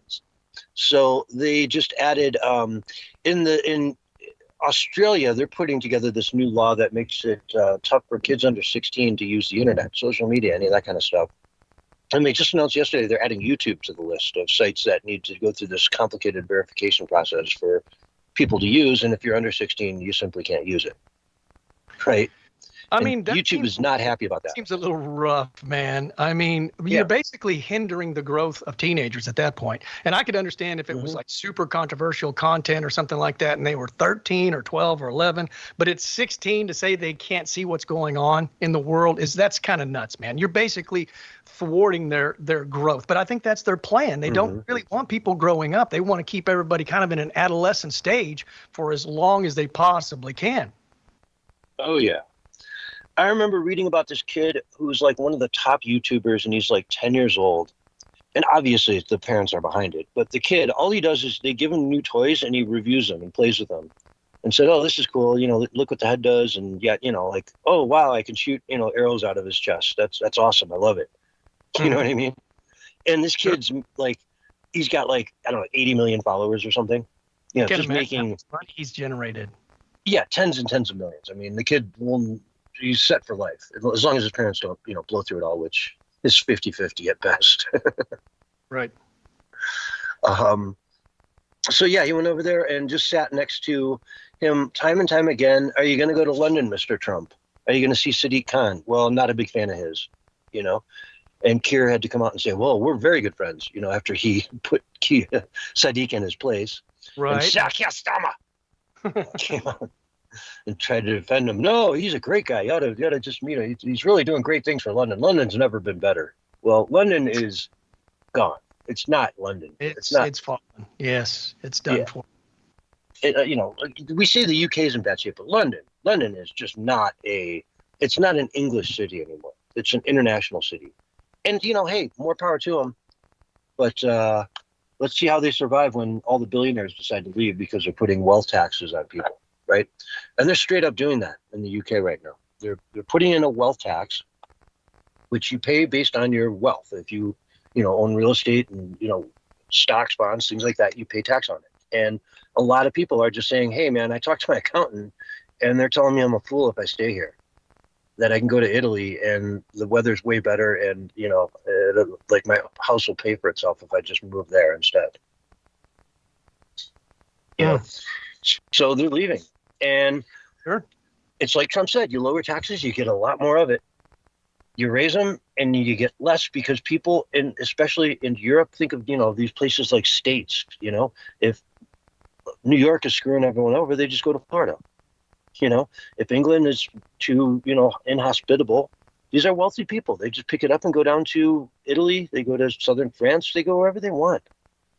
There's so many awesome places on this planet where you can live a wonderful life. And it could be Asia. It could be the Middle East. A lot of people are going to Dubai. Come on down to Texas. A lot of people go to Texas. man. Yeah, Florida. a lot of people go to Texas. Absolutely. And real estate's still pretty reasonable out there. I mean, Oh yeah, for sure. compared to Absolutely. California. I think, they hate Trump for this very reason more than anything. And I've been saying that over and over and over again. I mean, if he did nothing else other than just work on building the prosperity of Americans and attempting to bring the prosperity of the world up as well, which he's actually doing on top of that, that's what they hate the most, because you can't micromanage for sure, people that are self-sufficient, that are independent. You have to basically, in order to manipulate and control people, you have to bring them to their knees so that they're dependent upon the state, which is the goal of the globalist leftist agenda, right? They want to bring everybody down, and then they introduce I just keep saying it over and over again because you're going to hear it more and more often, that chump change basic universal income. They're not going to let that die. But look, how can they push it if everybody's prospering and everybody's doing well and there's plenty of food? I mean, look, now the UK is going to be taking our food. That'll probably drive food prices down in the UK as well. Mm-hmm. Australia is taking our beef too now, I saw, which is, great. Like another market for us to sell into. And, this tariff deal that he put together with, I think, Ursula von whatever, the head of the EU, well, unelected, you know what I mean? That's why no one knows her name, because she was just appointed. Like it's totally unelected head of the European Union. Tyrant. She's just a tyrant. Yeah, but she succumbed. She bent the knee and signed a deal that is really beneficial for the United States and is going to be just phenomenal gangbuster for the U.S. markets. It really is just a phenomenal deal. He's cutting these things all over the place with every country. And what it is they look like they're such amazing deals, but it's just the old deals were so bad that we're just walking up and saying, hey, man, give us a fair deal. And they're like, yeah, all right, well, what's that? Like, well, how about no tariffs on either? We just trade with each other. Right? And that's the starting point. Like, that's where it should be. Where do you want to take it from there? And so we get these different levels and, gas, and they have $750 billion worth of energy they're going to purchase from us over the next so many years, and on. It's beautiful stuff. And it's showing itself. It's manifesting in the stock market. It's manifesting in the U.S. economy. And it's manifesting all over the place. It's coming real. We just saw GDP growth today, targeted at 3% annually, for the second quarter. Mm-hmm. So, 3% growth is great. We were just treading along, barely treading water under Biden, some up, some down, mostly just flat. I mean, no economic growth for 4 years. Now, boom, on our way to 3% already in 6 months of this administration. Wait till all those foreign investments start kicking in. Wait till the tariffs start kicking in and all that new revenue starts coming into the United States. It's going to be gangbuster, folks. And yet, you know, the FOMC meeting today with Jerome Powell happened, and they didn't cut rates yet again. And so Trump is, you know, at wit's end. Why won't you guys cut rates? If it were me, I would have cut rates a full point today. They're at 4.5, 4.5. Cutting rates all over the place, man. Yeah, all over the place. So why isn't the Federal Reserve doing it here in America? Why? I got an answer. Go ahead. I was just going to say, doesn't it make sense why they have been giving us unfair deals for the longest time? Because they want to weaken America. Because if America is strong and prosperous, and the whole world sees us as this great beacon of light, of prosperity and hope and optimism, and people go, I want that for my country. I want that for this nation, you know.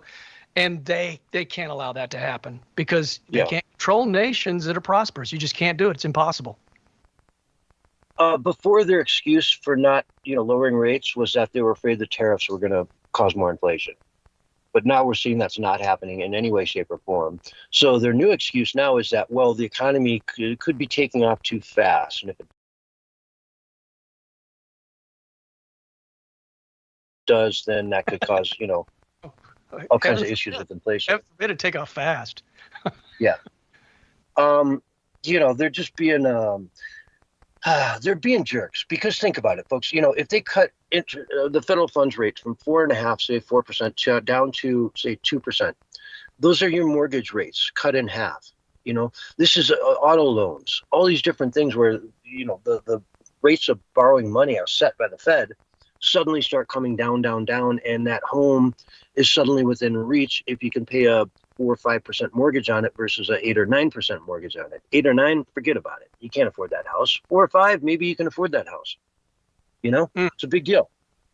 Yeah, and Trump's done a great job cornering these globalists to where, you know, they're being seen on national worldwide television, I should say, and you know if they go against, you know, giving the power back to the people and prosperity back to the people and common sense, you know, policies, then they'll look terrible.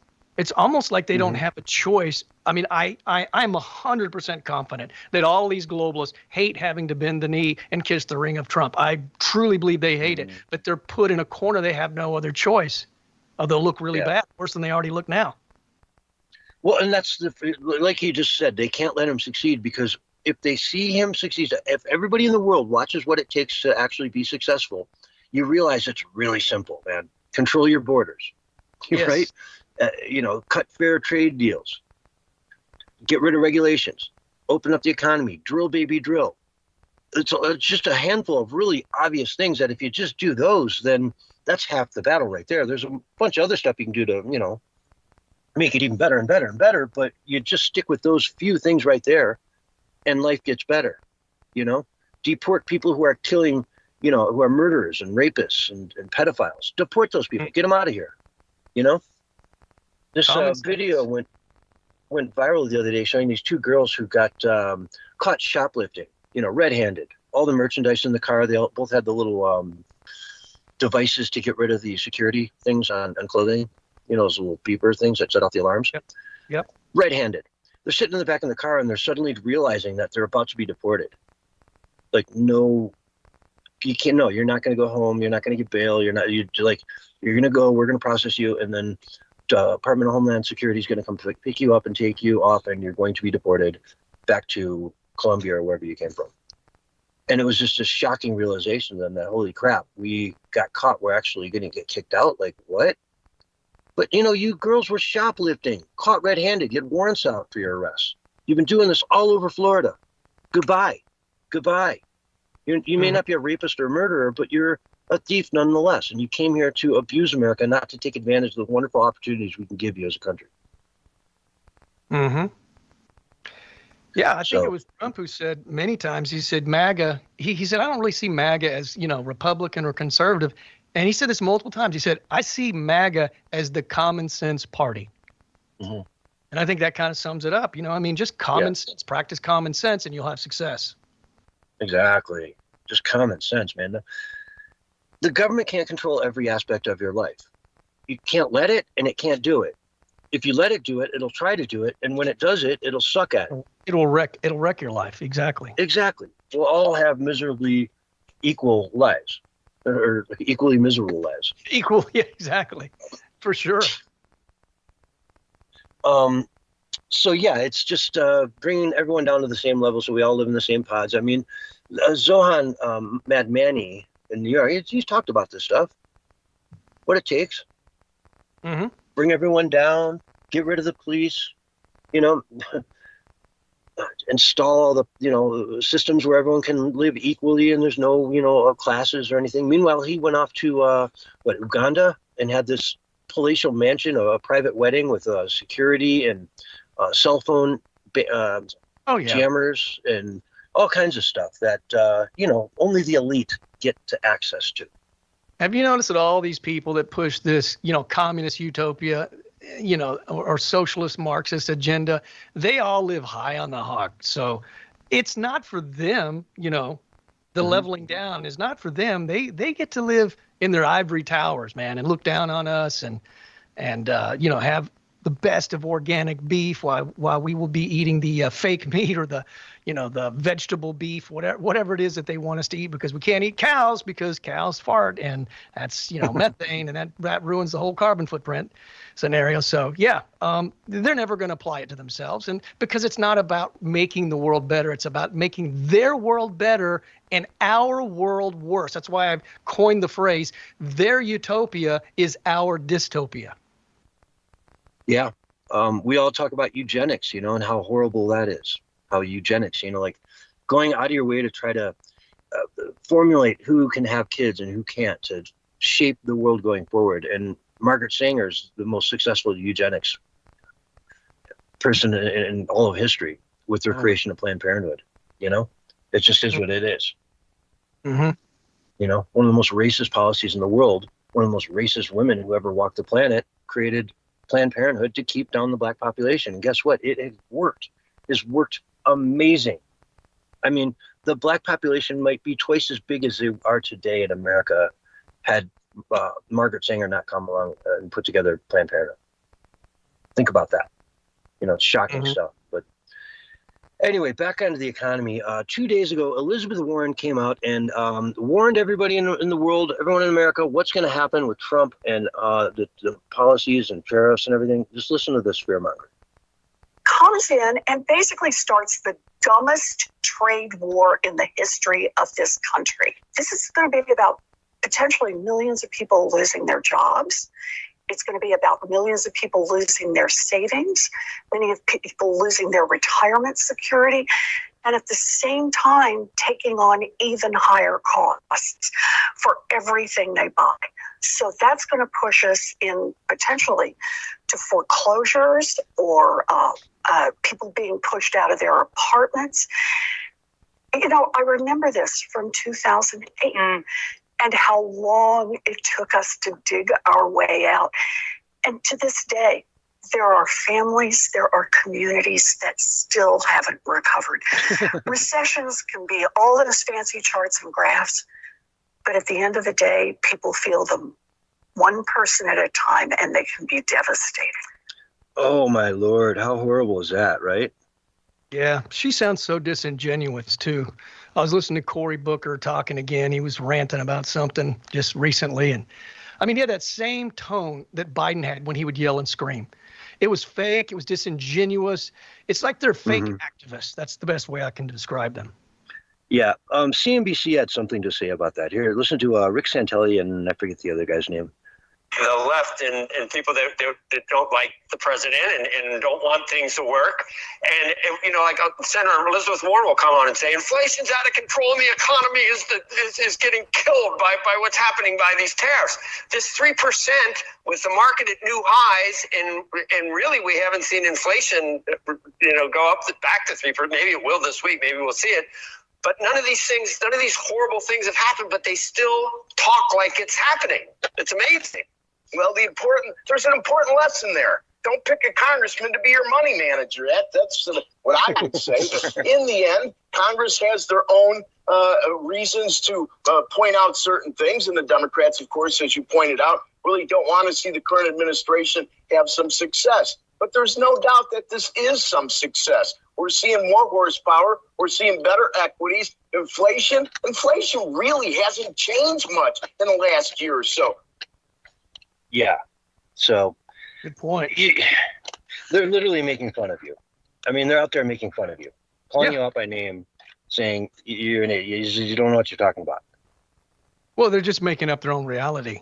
It's insane. I would say don't listen to people who are kind of trapped in their own delusions and disconnect from reality. And that is a lot of leftists, man, because they have no argument. They have no rebuttal. So they just make something up. And then most people on the left, a big percentage of them at least, have no clue what's really happening. So they just go, I just heard Elizabeth Warren and she was saying this, and that, but none of it's true. Yeah, that's the thing.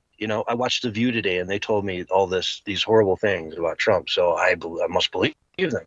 But, that's the problem. We talk about it all the time, folks. Cut the cable. Get rid of cable television, please. Please. Why are you paying so much money for something that just lies to you all the time?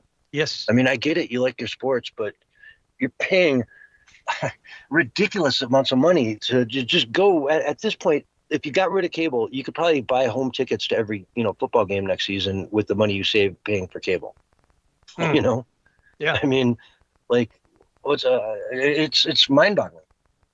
Well, all this talk having the NFL Pass, there's MLB Pass, there's all kinds of ways to get this stuff through your devices, through your tablets, into your TVs and your smartphone, televisions and whatnot, and watch it all on your 60, inch TV and never notice a difference other than now you just don't see commercials.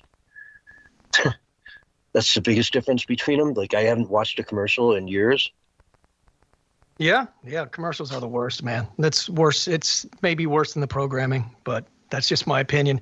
I started that like 20 years ago, where when I had a TV, and I actually watched like regular TV, I would just hit the mute button during the commercials because it just made me feel uneasy. And then I looked up on the internet and found that it was something that a lot of people suffer from. It wasn't just me. So I felt, okay, this is kind of a normal thing where the commercials really annoy people so much. But you know what all this talk reminds me of? It reminds me of when we played that video of Don Lemon confronting that guy. Well, Axios said this, Bloomberg said this, the Washington Post said this, blah, blah, blah said this. And he's like, yeah.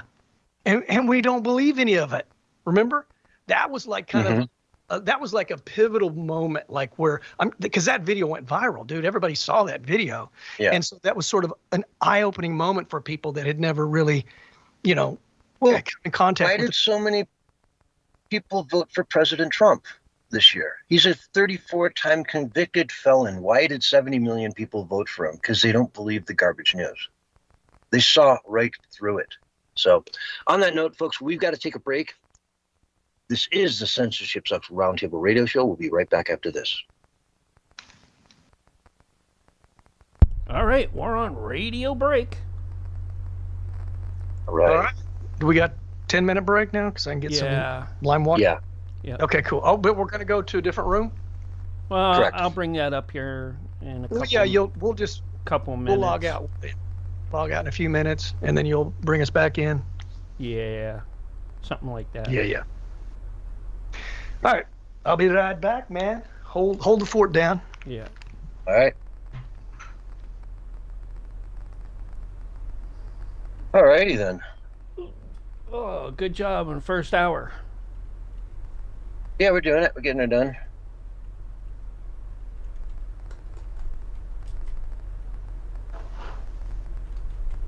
Trying to find. Oh, there it is. I got a game for you. Which is warmer right now? Istanbul or London? Or Turkey, Auckland? somewhere in Turkey and London. Probably in London. No, but they're about the same. Really? Yeah. Well, I just 70 figured and because 74. of pollution, and you know, the cloud seeding that they're doing over London and that with Project Satan, that it would be hotter there, you know. Yeah. No, it's a balmy 70 degrees at midnight over there, so having a nice night. That's a nice temperature to be out at the pub. Yeah. Sitting out in the garden.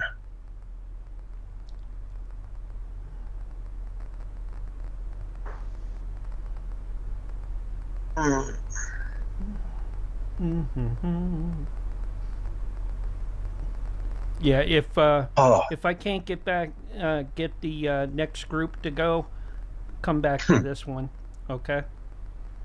well, just call me. Yeah, We can always do. you'll see.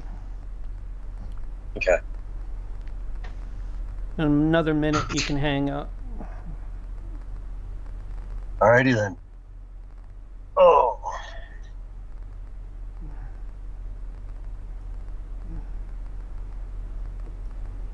All right, if you want to Hanging hang up now, guys, I'll get you in there, okay? Barry. CS, you're still in there. Okay, I guess I'll just end this one, end that meeting, and start the new one. All right.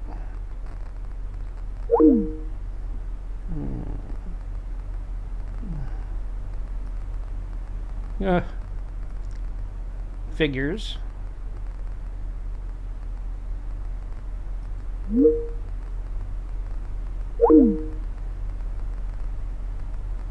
What in the world?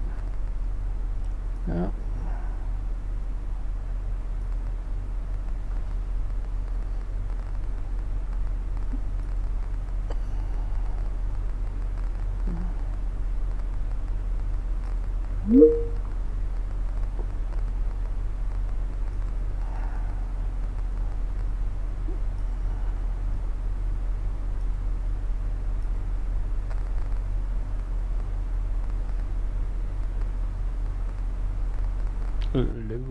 Hello. Hey. Looks like that other meeting didn't work out, so. Yeah. Don't know. So I was noticing Auckland is 58 degrees right now and rainy, but it's 11 a.m., 58 degrees and raining, but it's the dead of winter for them. That's actually not bad. Yeah. Yep. That'd be nice. You know what I That's cool. Just maybe throw on a jacket. Yeah, I mean, like the middle of winter, 58 degrees. That's not bad at all.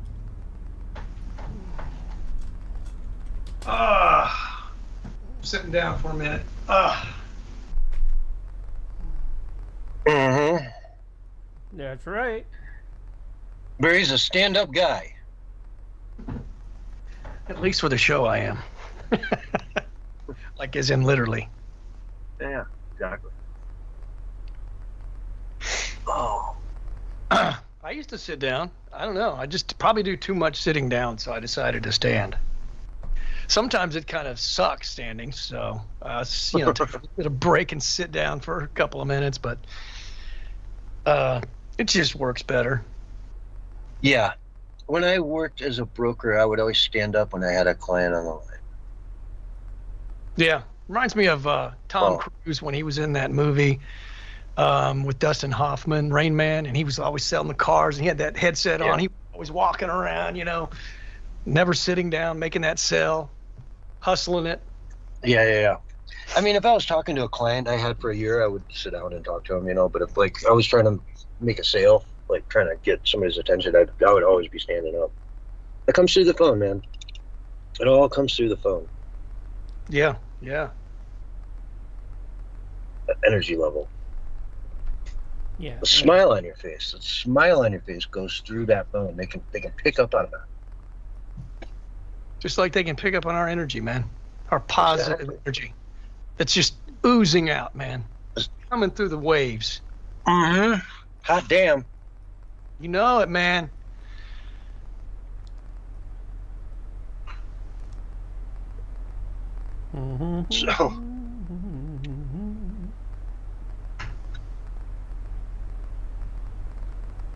So I found a little tiny letter A on the floor today.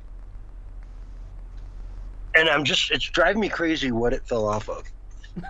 You know?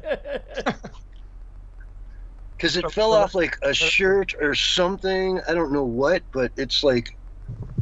It's a sign, man. It's a sign that, you know, you're giving your A performance as of late. Probably just your genes. You just probably got good genes, man. You know what I mean? It's probably what it is. We've got that story coming up, actually. Left sure is losing their marbles on that one. That's for sure. Right? Of all the hills to die on. It's so ridiculous, dude. And if American Eagle's smart, they would have already have in the can like 5 more of like one with the Chinese girl, one with the black girl. You know, they like and just start releasing those day after day. Mm-hmm. Right? You're like, I have good genes. Oh, an Asian girl saying she has good genes. That's racist. Yeah. To it, man. I don't even really pay attention anymore. It's so it's like they're like a distant thunder. You know what I'm saying? It's getting less and less. Like their storm that they've created is fading off like a storm in the distance. It just, I don't know. I feel sorry for them. I mean, you know, obviously they put their heart and soul into all their fake causes and everything, but finally it's caught up with them. What I mean, it's kind of sad to think that they would fight for stuff that just doesn't even mean anything. You know what I'm saying? Yeah, it's just nuts that they, and maybe I do think some of them believe it though. You know, I think they have to almost, wouldn't they? I mean, I know some of it's Trump derangement and some people just want to see everything burnt to the ground. I get that. That's what I think a lot of it is. But some of these people literally have to believe this stuff.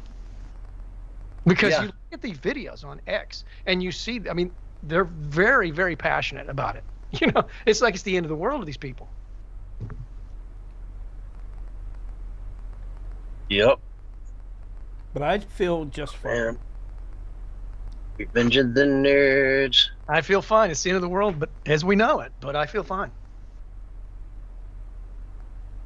I most certainly do. I bet you do. Mm-hmm.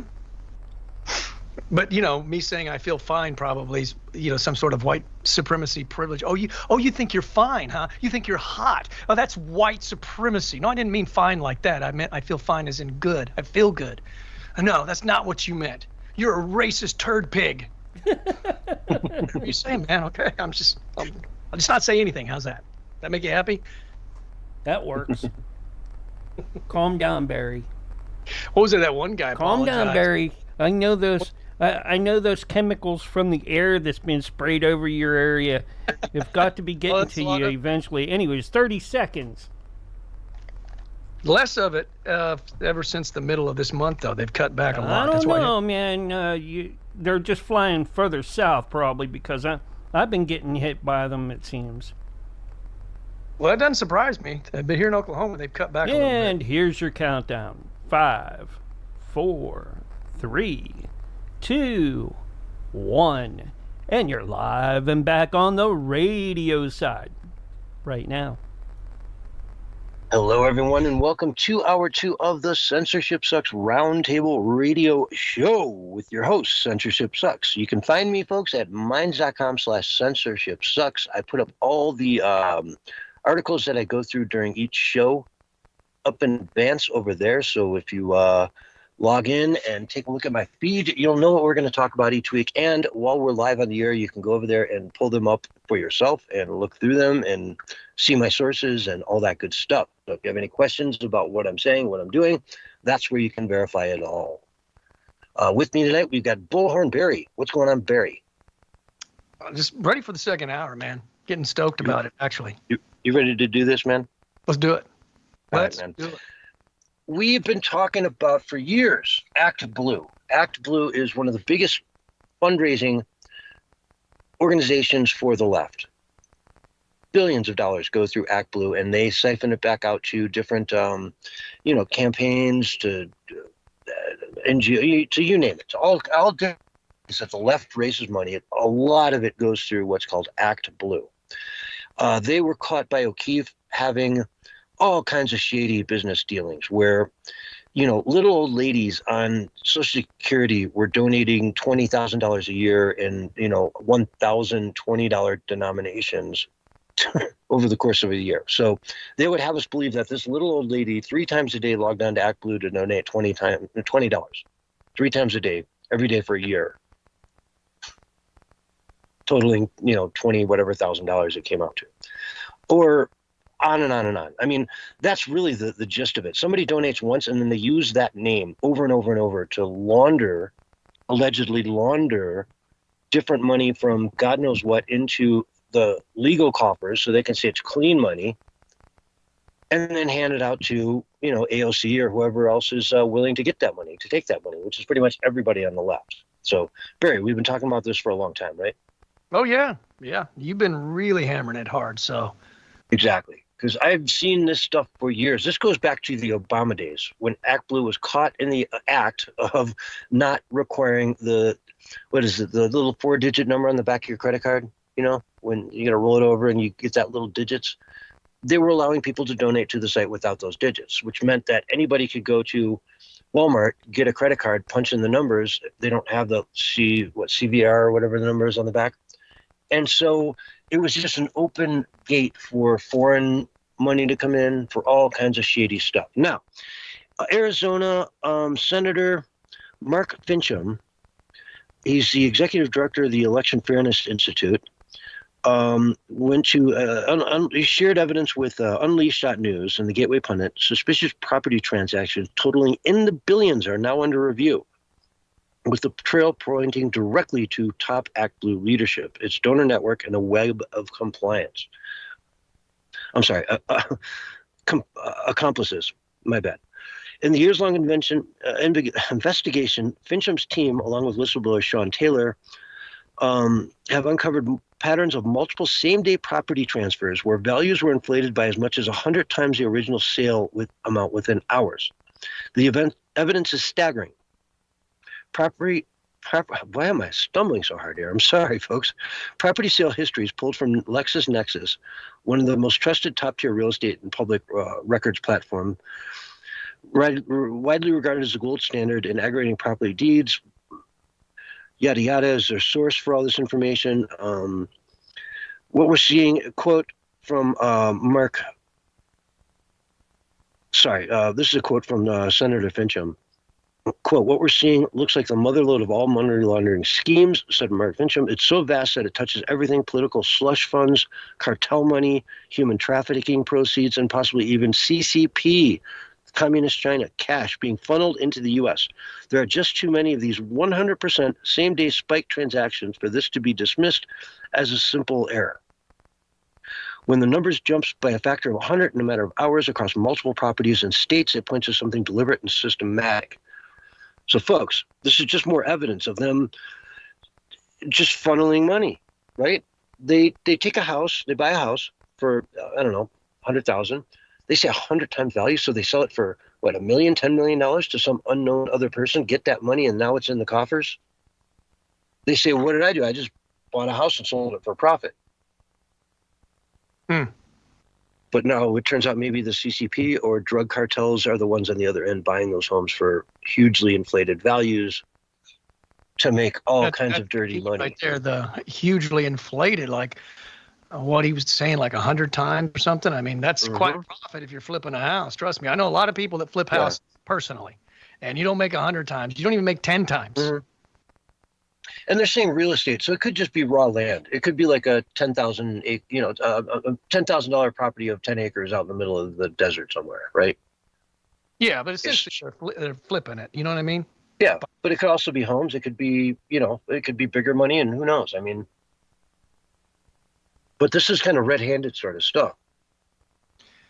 Well, look, man, they're going to be looking into stuff for years past the Trump administration. I mean, the corruption runs so deep. There's so many rabbit holes. And we talked about that last week on the program. We were talking about, well, I mean, the Russia collusion is just the beginning. We've got the 2020 election, fraud that was going on. We got the 2016 election, nonsense and fraud that was going on as well.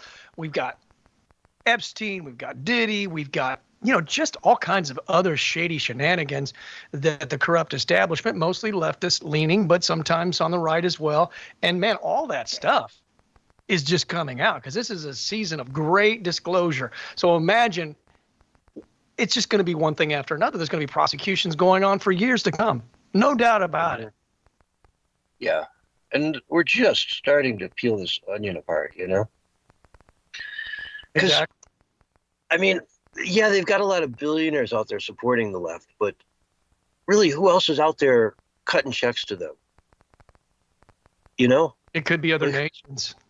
Yeah, it's a lot of the shady money that's just coming from overseas. When we talk about Russia wanting Trump to be the president, and when we start looking at the details, well, they had all kinds of dirt on Hillary, and they probably really wanted her to win.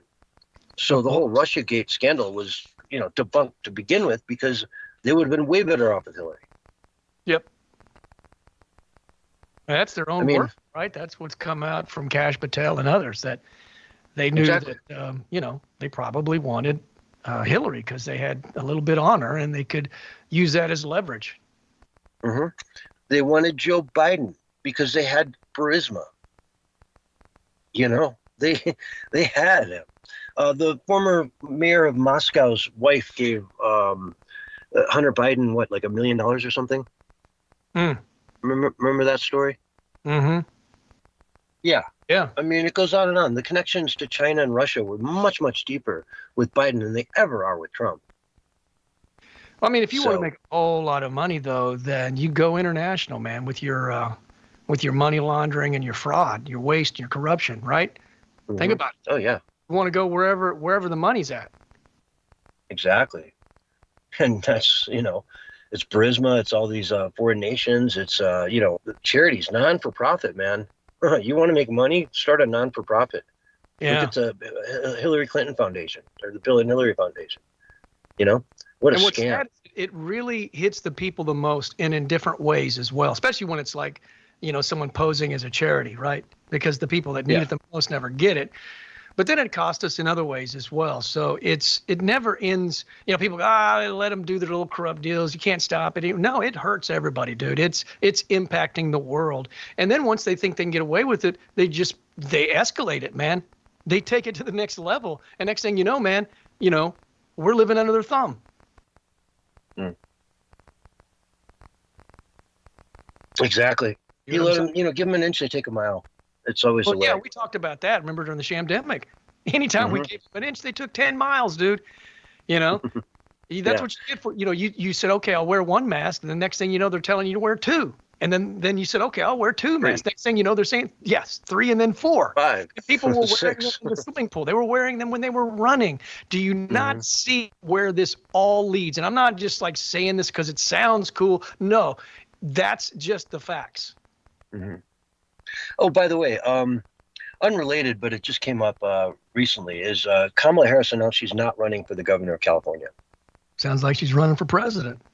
Well, or her polling is so bad that she's just not going to put her toe out there because she knows, it'll only make her look bad. I think you know what I'm saying? Will Smith, would be a great ticket. They could just go on the word salad tour. She did some event out there recently and no one showed up. It just nobody. And I bet her internals are so bad that she knows if she tries to put her foot in the water for the California governor, it'll forever ruin any chance she has of national politics again. Because she will come out at 1%, like she did the last time she ran for president. And in California, she couldn't get 2%. And so she dropped out of the race and then became the vice president. Yes. Well, here's what's happening with the left. And we know this, just listening to Cory Booker just give his rant just from the other day or whatever it was. He was talking about how the left itself, the Democrats, how they're rolling over, he said, and how, they're letting Trump do all these things. And some of them are actually supporting it. And, they're defeated and they know it. And so now they're in the desperate ranting mode, begging and pleading to please resist. But they're losing ground by the day because, like you said, it's the 80-20 thing, dude. Trump's being liked, and even people that didn't like him are liking him. Well, I like him on this and I like him on that, but I still am not too sure about this other stuff yet. But he's winning people over slowly but surely. Now, Yeah. granted, some of the independents have kind of, moved away from him, according to a Rasmussen poll, but that's probably temporary because of the Epstein thing. And now we see the Epstein thing turning in our favor. So I think those people will come back. Yeah, it's getting there, man. We're starting to see some daylight here as far as the apocalypse. Like you said before, there was hope way out on the horizon. You needed, the Super telescope. super telescope to see it. Now you just need binoculars to see it. Pretty soon, you just need to Your just eyesight. pull your glasses up and kind of, wiggle them around a little. Exactly. Squint. Oh, yeah. And that's good for the morale. You know what I'm saying? Yeah. Because, dude, we have just been beaten down like you would not believe. And so to really have come out to where we are now, we've come so far, man. I mean, I just hand it to everybody that's been in there in the fight, that's fought this thing peacefully, and it's just been relentless and not giving up and never throwing away never throwing in the towel or giving up their hope. This is to you. I celebrate your fight, and the victory is coming. Never give up. Never. Fight, fight, fight. Yeah. Oh, that was so good, man. That pretty much started the whole thing. I mean, we talked about that. That was one of the big. That was one turning of the tide. There'll be many more turnings of the tide, but that was one of them. And we've talked about that. And of course, Robert Kennedy Jr. and Tulsi Gabbard and all of those people that sort of Elon Musk, the Democrats, that was a big turning point. I mean, we're having victory after victory, and yet there's still so many skeptics out there. It's very disappointing to see the people that they got used to losing so much that they're extremely cynical. And it's okay to be a little cynical, but don't be extremely cynical, because then you don't do anything to fight back, and then you're no good for anything. Yeah, and we got our team in office doing its thing. I mean, they're doing it. They're doing it. There's no denying it. It's happening, and it's a beautiful thing to watch. We're finally starting to see this come together. As an example, a Senate committee just passed the Pelosi Act, right? So now it can go to the floor. The Pelosi Act? The Pelosi Act, which is it bans stock trading among those in Congress as well as the president and vice president. Okay. Okay. When you said Pelosi Act, I thought it was like something that she came up with, but it's actually, it's against her, right? They named it after her to honor to poke her in the eye for shenanigans. Yes. Yeah. One of the things that, if I'm not mistaken, they had to do was rename it for it to pass because they didn't want it was too insulting. Oh darn. And but here's the kicker, man. It passed 8-7 with all Republicans voting against it, except for Hawley. Yeah. Except for who? Hawley. Josh Hawley. Yeah. Hawley. Yeah. Well, see, we talked about that, man. Some of these rhinos, man, they may not be like super duper as corrupt as the left is, but they're into the shenanigans and the benefits, man, more than they are in serving. That makes them not good, in my opinion. It's strange. That I would think it would be a Republican issue, not and all the Democrats would vote against it, but it just goes to show you, man. Either way, it's going to the floor, and I hope this is bipartisan. I really hope that, all the people put their money where their mouth is and say enough is enough. The people, this is an 80-20 issue, man. This is an 80-20 issue. If I've seen one, it's a 90-10 issue, man. Every American out there says this is crap, that you guys go into the office and you leave with tens of millions of dollars. It's garbage. It's garbage. If you're going to Congress or Senate to make tens of millions of dollars, go home. We don't want you there. You're not looking out for the people. You're looking out for yourself. And that's why the country is on the wrong track so hard. It should be illegal for them to make any more than what they make. I want to see everyone get a full audit every single year in the House and the Senate. And if you make any money above and beyond your salary, you have to explain it, and it better not have anything to do with any influence or anything. I mean, if you mowed your neighbor's lawn, fine, but if some rich lawyer gave you $100,000 to, maybe you help him on some advice on something, but really it's all about this bill they're trying to get passed. No, gone. You cannot do that. I want that all illegal. I don't disagree with you on that, man. And Trump said today, or yesterday, it was one of the days, he said that Pelosi needs to be investigated. into inside trading. So that may happen as well. You know, we're talking about all these different investigations. Man, they're going to have to hire new staff to work on all the investigations. I mean, Yeah. how many investigations can they have going at one time? Because there's just the need for so many. And I love it. It's just a beautiful thing to see. Yeah, it is. But yeah, I mean, there should be two types of people in Congress: those that have already made their money and those who haven't made it yet. Like somebody like an AOC should go in there and say, "Wow, I'm making $200,000 a year. I was making $40,000 last year as a bartender. I'm rich," right? You'd think. And then she can spend 6 years in the House, and that's $1.2 million after 6 years. Like, she should be rich. She should walk out of there with $500,000 in the bank and be like, "I'm ready to go. I can start a business. I can do anything I want." I got rich serving in the House at $200,000 a year for 6 years. Yeah. But no, she got that first check and she said, "Oh my God, it's horrible. I can't even make ends meet. How am I going to live here? How am I going to keep 2 homes, one in New York and one down here, and fly first class between here, 3 times a week? How can I afford to do that?" Oh, yeah, kind of like Angel Reese from the WNBA was talking about how she can't live off her salary and all of her endorsements and everything else. I'm like, really? Well, I live off of way less than that. And I'll tell you, man, go play in the NBA. If you want the big money, play in the NBA. Go try out for the Bulls. If you make the team, they'll cut you a huge check. But guess what? You'll never make the team. That's right. Kind of how it works. Yeah, leftist mentality. They want something for nothing, man. You know what I'm saying? We just deserve it because, and that's all there is to it. Yeah. Need to get paid as much, even though we don't sell as many tickets and we don't generate as much revenue. You still need to pay us as much. Well, why? Yeah. Well, fill the stands, man. Fill the stands. Get people to get butts and seats. If you get butts and seats, like trying to destroy Caitlin Clark. Yeah. And that kind of yeah, ticks people off when they see that. Exactly. After because she's white and she's good, and so you're attacking her. That's ridiculous, dude. That's racist.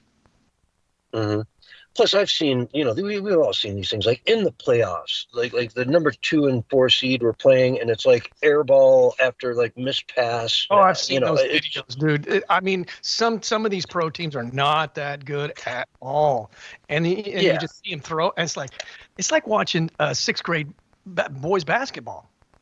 Yeah, like they run up to do a layup, and it's an air ball. Right? It doesn't even hit the rim. They do have some women that are incredibly great, and probably some teams that are really stellar, but then there's there's some that are not that great. You know what I'm saying? And it's kind of embarrassing because I've watched those videos on X, man. And you see that sometimes in the pro leagues, but not often. Yeah, I mean, it's good. I'm not putting them down. I'm just saying that, like, if you took the top WNBA team and put them against like a mid-tier NCAA, team, they're going to get smoked. It's not even going to be close. You know what I mean? Right. But anyway, folks, on that note, it's time to take a break. This is the Censorship Sucks Roundtable radio show. We're on every Wednesday night at 6 o'clock p.m. and on every Sunday night at 9 o'clock p.m. Eastern time as well for 2 hours. And come by on a Sunday night. You'll have a lot of fun. We really, loosen up the collar, maybe even have a beer or two, and just hang out and have a lot of fun. So come by and see us then. Otherwise, we'll be right back after this short break. All right, we're on radio break. Excellent. Venus Williams said that, she would lose to most men tennis players. That was before the hashtag Me Too and the woke stuff came in. She said that, I think it was on Letterman. And she said, because he's a man, because they're stronger. I'm sure she wouldn't say that today, but she said that before. And there was some male tennis player that came out and said the same thing, and he was like totally railed for it. Billie Jean played some men tennis player. Billie Jean King? Yes, it was a big deal. I don't know if he was a professional tennis player. That's a she. I get that. I didn't say he. Yeah. Though she probably anyways. I don't remember how it went. I think the guy defeated her, but he wasn't a pro player. But I don't remember. I thought it was someone like Chris Everett Lloyd said something like that, because she was like the really huge with tennis. I think she went woke not too long ago. I saw, which I found to be shocking. Her and Jimmy Connors kind of had a thing for a while. I don't know if it was just an affair or they dated. I can't remember. No, the whole they did. They used to do doubles. They were tops of their sport, and then when they did doubles, they were the tops of their sport too. Together, they worked great together. Yeah.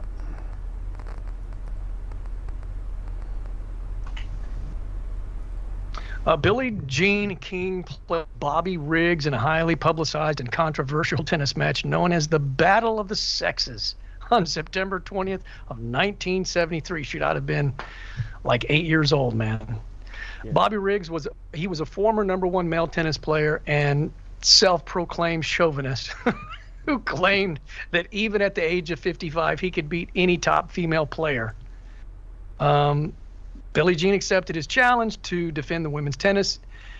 The result was King defeated Riggs in straight sets, 6-4, 6-3, 6-3 in front of 30,000 fans in Houston Astrodome and an estimated 90 million TV viewers worldwide. That is a big viewership for back then. 90 million? Uh-huh. That's huge, dude. But apparently, he lost. So there you go. He lost. He did. 6-4, 6-3, 6-3. Yeah. He Roger lost. says, against an old man. Oh, that's she kicked his shame. butt. I didn't know that. And guess who's listening to us on Facebook? Sonia. Roger, what did he say? Hey, Sonia. Sonia's what was the comment? To us on Facebook. She must, if she's listening to us there, she's probably using her phone. The match became a cultural moment in the women's liberation movement and helped boost the credibility and popularity of women's sports and brought us to what we have today. Wokeness. I added that last part. The death of society. The end of it all.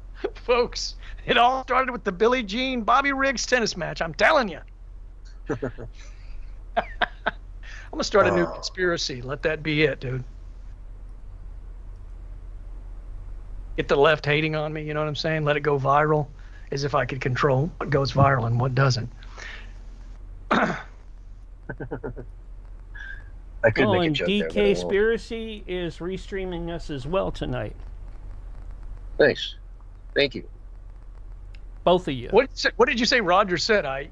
He commented. I missed it. What did he say? Oh, I have to go back. Hold on here. I think he called you a bigot. Oh, yeah. He said they all look good in skirts, though. Well, and he goes, against an old man, a shame. 30 seconds. I wouldn't say Billie Jean King was one of those women that looked good in a skirt, but... And here's your countdown. 3, 2, 1, and you're live right now. Hello, everyone, and welcome back to Hour 2 of the Censorship Sucks Roundtable Radio Show for July 30th, 2025. Almost getting into August, man. Can't believe it. Yeah. I mean, what, another day or two? Something like that. It's going by quick, man. Summer's going by quick. I don't look forward to it. Summertime. Mm-hmm. But, you know, honestly, this spring, I felt like it was fall. Because I'm just so confused. Like, I knew the season was changing, but it felt more like fall because I just went through, like, a summer. But it's not. It's like, I don't know. It gets to you after a while when you don't have seasons. Yeah, it gets kind of blurry. It's just a big blur. So let's see. Let's go over to Scott Jennings here. He was on the Patrick David Bet podcast, and he had this to say. Democrats, because of the Biden presidency, because they lied about Joe Biden's condition, because they lied to the country about the inflationary impacts of his policies, have dug themselves the deepest hole they've ever been in the history of their party. That's number one. Number two, cultural radicalism. I mean, when the hills you're willing to die on are boys and girls sports, paying for transgender surgeries of inmates, which Kamala Harris had in the last election. When you're willing to die on these hills, when you're willing to go and say Maryland man unfairly deported back to his home country. I mean, when you're willing to die on all these 80-20 hills, eventually your approval rating will wind up, I'm no mathematician, but around 20. Yeah, exactly. They're getting there. And so this hole they've dug themselves in, like if I can't trust you not to put a boy in my daughter's locker room, why would I talk to you about taxation policy or inflation or tariffs or anything else? You're trying to put a boy in my girl's locker room. That's right. Why? It's nice to hear him talk without being interrupted every 2 seconds. Oh, yeah, for sure. Because then he gets the whole statement out. He gets to make his whole point clear and lucid. Mm-hmm. And it's an 80-20 thing. You know, we talk about it all the time. I might have even coined that on the show like months and months ago. You say it many times. Yeah. And I don't know, man. They're just ready to die on all these crazy hills when they're as guilty as sin. How could he trust you on financial stuff or the economy or anything else if you're that deranged? You know what I'm saying? About things that, you know, you shouldn't even be thinking about. Those, like your policies are not just bad, they're insane. So that tells you like a little bit about the person's character. And if not their character, about their mental disposition, which is not good, man. I would not want, you know, anybody that thinks like that ruling the country. And we saw what happened when someone was like that and ruled the country, and they basically tanked it almost completely. That's why Trump's having such a difficult time bringing it up, is because it went to an all-time low, like just like millimeters before completely collapsing kind of thing. Yeah. And again, we say it all the time, but just imagine where we'd be at right now had Kamala Harris taken that election. She would have finished. I don't say win, I say taken. Yeah, she would have finished the job, man, which is what Biden's slogan was, which, well, what was the job he was doing? Ruining everything. He was tanking everything. So if he's going to finish the job that he started, that means he's going to finish the tanking of America. Yeah. It just total sense. Makes complete and total sense. Mm-hmm. Not rocket But we just dodged a bullet with that one. And honestly, look at all of the drill baby drill. That stuff isn't even in the pipeline yet. You know, it's not even the pipeline. All the trillions of dollars that Trump has got earmarks from different countries to invest in the United States for the trade deals. None of that has even started yet. Or maybe some of it has, but that's trickling in. Mm-hmm. Give it a year. And a year from now, this country is going to be so prosperous. And yet, a year from now, had Kamala won, where would we be? We'd have another Inflation Reduction Act, which would have added another, steady like 12%, inflation rate. Wages stagnant. Yeah, they're talking about a $40 minimum wage because guess what? Prices are up 100%, so we suddenly need a $40 minimum wage. It would go on and on. Women in sports. Title IX, women in sports. What is a woman? The left can't even answer that simple question, what is a woman? And yet they want to sit on the Supreme Court and pretend to safeguard women's rights when they don't even know what a woman is. How are you going to defend a woman if you can't say a woman is a biological adult female? Yeah. Right? I mean, it's kind of nutty. I saw this transgender woman on the red carpet. Something to do with Hollywood, and he was wearing a dress, had on all the makeup, and he had a low-cut dress on. And he didn't even take the time to shave his chest hair. It's just like, dude, you're trying to be a woman, but you won't even shave your chest hair, dude. I mean, what does that even say? Yeah. It just doesn't make sense, dude. I get it maybe if he didn't shave under his arms, because some European women don't shave under their arm, whatever. But, dude, he had more chest hair than, I don't know, King Kong. King Kong has a lot of chest hair, bro. A lot of chest hair. And it was like, I don't know what the point is of that. There's obviously some kind of a statement he's making with that, but it's definitely not feminine. I don't know any feminine women that wear dresses that have chest hair. I haven't seen any until then. Well, I mean, there's some, I'm sure they can't help it. right? Like that hairy upper lip. Yeah, well, they get the nair out and they nair that off. Most of them. Some of them keep it, but I would say 98% nair it off. Mm-hmm. If it gets too bad, you know what I'm saying? Oh yeah, yeah. But I mean, it just goes back to all the craziness in the party, and that's why they're at that 20%, approval level, or they're getting there quickly. They're underwater 30 points. You have a negative 30-point approval rating right now. The Democratic Party does. That's a huge number. I mean, yeah. Granted, the Republicans are underwater by 10, so they're not like saints or anything.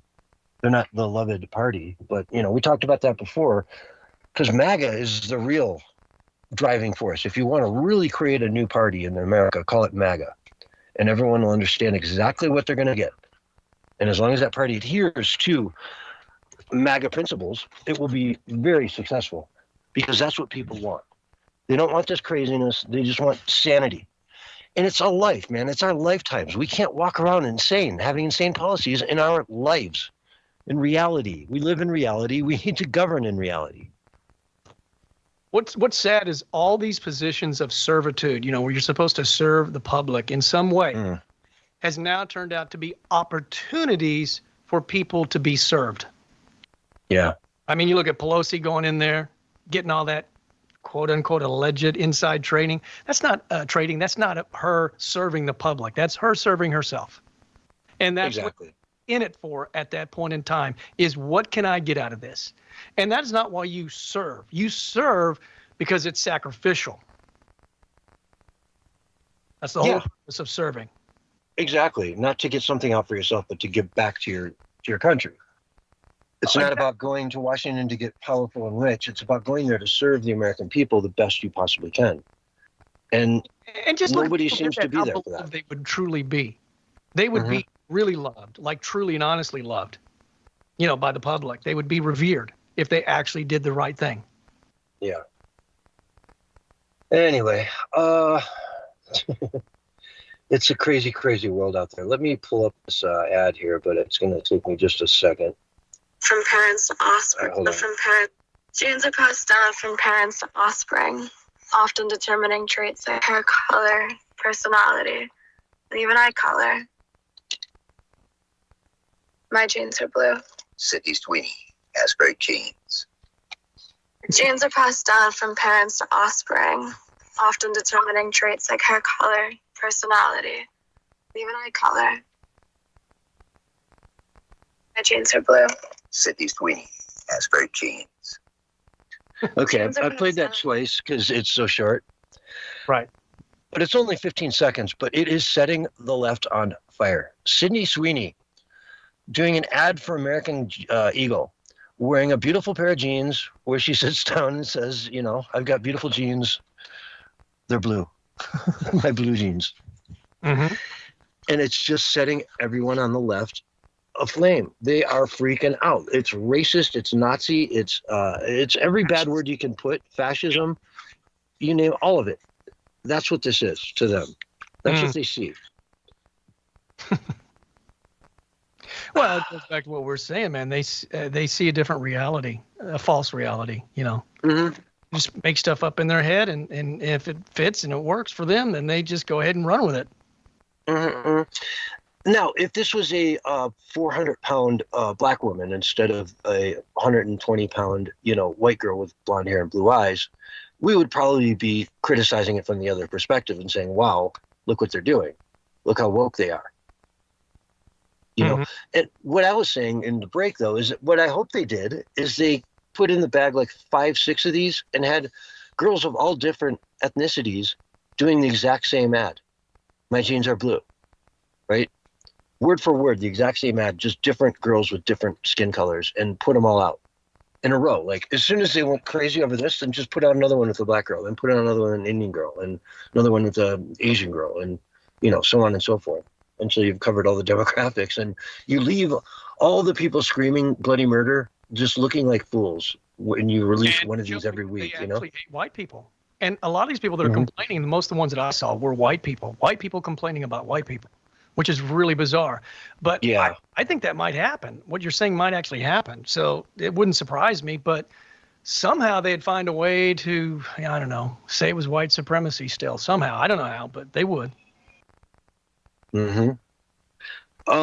There is a white woman on here going crazy about it, but she has green hair, so she curses like every other word. So I can't play it. That one, yeah. But I can talk about some headlines here. Sydney Sweeney's American Eagle ad faces backlash for racial undertone from Yahoo. Washington Post analysis: how American Eagle's Sydney Sweeney good genes ad went wrong. The Independent: Sydney Sweeney's American Eagle campaign sparks intense criticism. NBC News: American Eagle sparks backlash for touting Sydney Sweeney's great genes. Salon.com: Sydney Sweeney's new campaign draws fire for racial undertones. You get it. It just goes on and on and on. White people can't have good genes, I guess. Maybe. I don't know what they're saying. You know, I dare not like get inside their twisted mind, but you know, just that's what it sounds like to me is that, well, if you're white, you can't have good genes. But if you're something other than white, then yeah, you can have good genes and you can say that. Yeah, I don't know. I mean, it's I could get into it, but it's just I come off sounding horrible if I try to analyze any of this stuff. So I just don't do it because you know, it's hard to articulate common thoughts in a world where common thoughts are not common, and the left just picks up everything anyone says and turns it into racism all day, every day, 24 hours a day. Like CNN was all news all the time. Mm-hmm. The left today is just all racism all the time. Yep, for sure, man. But I don't think it doesn't have any influence like it did, you know, before, where people were sort of walking on eggshells because they found out, oh, it's just bogus. And we don't even have systemic racism in America. Even after all that they've tried to do, we still don't have systemic racism. You know what I'm saying? So we have racism that exists. I wouldn't say that one is worse than the other. I think they're all bad when, you know, whether it's black people towards white people or white people towards black people or Asian towards black or black towards Asian or whatever. It makes no difference, but it's not systemic.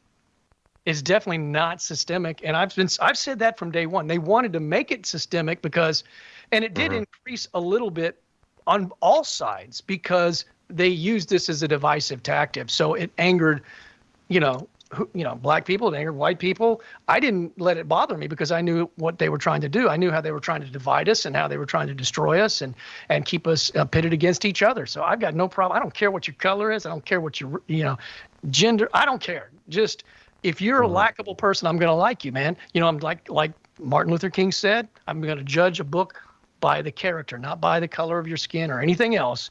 If you're a good person, I'm going to acknowledge that. Exactly. And speaking of acknowledging good people, let's move on to the next story here. The very first monument ever erected in the United States by women to honor a woman was vandalized with graffiti from Antifa the other day. Okay? This is how out of whack Antifa is. The Mary Washington Monument in Virginia was vandalized on Saturday night. The word Antifa was spray painted on it alongside with Antifa symbols, according to Washington Heritage Museum Facebook posts. Again, the very first monument in the United States ever erected by women to honor a woman. The Mary Ball Washington Memorial was graffitied. Antifa, what are you doing? The mother of George Washington is now the enemy of the people? What's wrong with you? Are you stupid? Are you a little simple? Do you eat lead paint off your walls? What are you thinking? This is the most disgusting act I've ever seen, let alone from you guys. From you guys, this is a new low. And that's saying something for Antifa to reach a new low. But you've done it. You've done it. It's disgusting, man. That one. There you go. Yeah. Well, I think that's more of that's coming. I think they're showing their true colors, man. They're reckless. I don't even think they know what they believe. They believe whatever fits their narrative at the moment, which we've talked about. You know what I'm saying? I don't even know that they're really passionate about any one thing other than just stirring things up. Like they're obsessed with the idea of being an activist more than anything. You know, they like wearing the clothes. They like going out there acting like they're rebels against the system. When in all reality, Antifa is basically a part of the mechanism of the corrupt establishment. They're serving the corrupt establishment and their goals and their agenda. Tell me I'm wrong, because I'm not. You know what I'm saying? They think they're rebelling against the system when they're actually playing right into the hands of the system, which is the divide and conquer, the divide and conquer mentality. Well, they are the brown shirts of what, you know, Hitler had his brown shirts, and Obama, Biden, they've got Antifa, right? It's no different. They are the army of the Democratic Party. They're in the enforcement wing. They're the first ones that go out and start hurling rocks at anybody who stands up against what, you know, the establishment is trying to create with the World Economic Forum behind them. Mm-hmm. Right? This new world order. Tear everything down. They are the henchmen. They are the brown shirts of today. And they're too blind to see it. They think they're freedom fighters or something. But they're... Yeah, no, I think you're right. That's exactly what I think. That's how they see themselves. Yeah. Or maybe they just need an extra buck or two, you know, because I think a lot of them are paid provocateurs. Yeah. There's no doubt. There's no doubt. These like hippies on the streets of Portland who do nothing for months on end but sit and throw rocks at the Capitol building can suddenly get in a bus and get enough cash together to drive all the way across the country to Minnesota and start, you know, rioting out there. No, they don't have the money to do that. I mean, a bus like that gets, what, 10 miles to the gallon, 4 miles to the gallon? Probably more like it. You know, you're going to drive 4,000 miles on, you know, it's just not going to happen. You don't have it in you. Right, right. Well, it's probably a good payday for some people, you know, if they're used to not making anything or much of anything, you know, even though it's probably not super attractive money, it's better than what they're making. And so they're like, yeah, I'm game. I get to act like you know, I'm a rebel. Mm-hmm. Get to put on a mask and you know, tear things and down. We've shown, like, beyond a reasonable doubt whatsoever that there's a lot of paid protesters out there. I mean, video after video on YouTube just shows these people at the same rallies over and over and over and over. And then down there, you go to their LinkedIn and they, you know, work for these organizations, right? There was that company that brings in paid protesters to, you know, pretend to be paparazzi or whatever to bring up hype to different business ventures that you want hype brought to. They make it look like you're really popular, right? He said he turned down $20 million from someone affiliated with the left to create these types of impromptu crowds, and he refused the money. We're not going to do that one. It's too political. It's too on the nose. It's too, you know. And he seemed like a liberal, and yeah, he's even turning it down because, like, you don't come up with organic, you know, interest in a politician like that. It's the opposite. It's paid. It's astroturf. It's not grassroots. It's astroturf. Oh, there's a lot of astroturfing going on for sure in the media, especially. Well, you know, we had many people that went on the ground and interviewed some of these Antifa thugs and so forth, and they would say, "Well, you know, what are you protesting against?" Or, you know, "What do you hate about Trump?" They couldn't give a single answer because they didn't know anything about politics. They weren't there because of politics. They were there because they got paid. Exactly. I'm sorry, I'm laughing because I'm looking at our next article here. This is really funny from Red State. Swalwell tries to challenge Greg Gutfeld for poking fun at lame gym video, embarrasses himself instead. So Swalwell went to the gym the other day and he was bench pressing. He had the camera looking down at him, and he's saying, "I'm here in the gym now because they shut down the government and yada yada yada. I wish I was working, but I'm not. So I'm just going to sit here and pump iron." And apparently Greg Gutfeld laughed at him and went off on him for how little he bench presses. And so, ouch. So he replied, "Here's the deal for Gutfeld. Never heard of him till he spent 8 minutes criticizing what I bench press." With a little emoji. You've never heard of Greg Gutfeld? He's like the biggest late night guy out there, bigger than Colbert, bigger than Kamel. Exactly. I mean, come on. Yeah, you've never heard of Greg Gutfeld and you're a representative?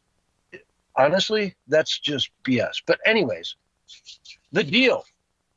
He continues, Eric Swalwell continues. Here's the deal. Tough guy.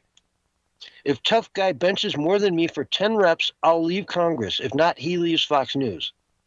I'll give him 48 hours to accept that I'm calling him Gutless Field. I hope he accepted the challenge. Well, there's a little bit of a thing here. He was making fun of him because Greg Gutfeld used to be a bodybuilder. Mm-hmm. I figured there was some catch. Like he was strong. Yeah, they've got some images from him back in like the 90s from when he was on Men's Health magazine, and he's huge. He's got the six-pack, the big tits, the arms that are like thick as can be, you name it. He looks like, you don't see that so much today, but I bet this would be a good thing. I'd love to see him just do it live and smoke them. Yeah. Oh, yeah. It'd be great, man. It would really. And would he actually step down? I mean, do you think he'd keep his word like most Democrats don't? Honestly, in the video he does, it looks like he's bench pressing about 110 pounds. He's got a 50-pound weight on each side, one single one that I can see. Yeah, it's all that estrogen, man. That soy, it'll do it to you, man.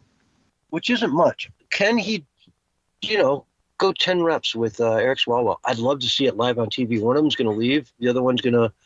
And honestly, Gutfeld, he might just go and get hired to take Kimmel, what's his name, spot. And then maybe RFK could challenge him, and Smallwell would say, "Hey, I'll leave the country if you can out bench press me."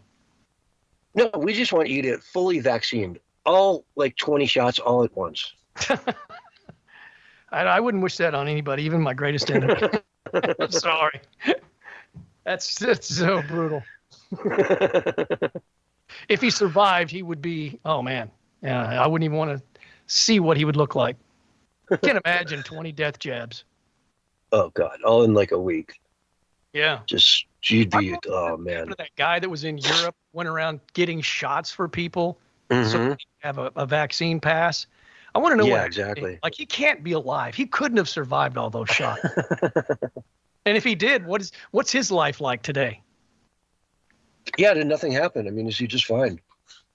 Well, that would be shocking, but I guess there's stranger things that have happened, if that's the case. But you never hear anything about what happened to him. There's never been a follow-up. I've never heard anything. I probably need to ask ChatGPT or Grok. Yeah. So yeah, that's about all we got. Give us the answer. Let us know. That's about what I got. I've got one more thing here saying, how AOC is probably the head of the Democratic Party and the lead candidate for 2028 for presidency. And to that, I say, bring it. Yeah, bring it, man. Bring it. Ready. Well, Vance v. AOC. I would just add one thing to what we've been saying tonight. The left is showing their true colors, man. You were talking about on the show, I believe it was on Sunday, about the beatdown of that white couple. Oh, right? Yeah. And there was actually a Cincinnati city council member who was openly to the public congratulating. Yeah. The beatdown of these white people for no reason, And again, it shows their extreme racism that they have and their hatred. They're fueled by their hatred, man. And I really feel, more than anything, I feel sorry for these people because they're spiritually dead. They have to be. You can't live with that much hate in your heart. You just can't do it. It's not good for you. And on that note, folks, we're all out of time. So stay tuned, because as we're going to end the Censorship Sucks radio show right here, our producer Mark has way more content coming, a couple more hours of content coming. So stay tuned to this station, and we'll be right back with more from Bregas Productions. All right. Great show, guys. We got... I'll get this up and out, and I got to get Jack running here in a few minutes. So, dude, you cracked me up, though.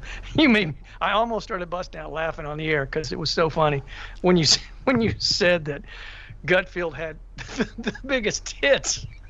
Yeah, I was like, I was gonna burst in there too and say, hey, can we say tits on the air? But anyways, man tits. Yeah, man tits. Okay. Chest. Well, I will talk to you guys later on. You guys take care. All right. All right. Let me get Jack up and running. You guys.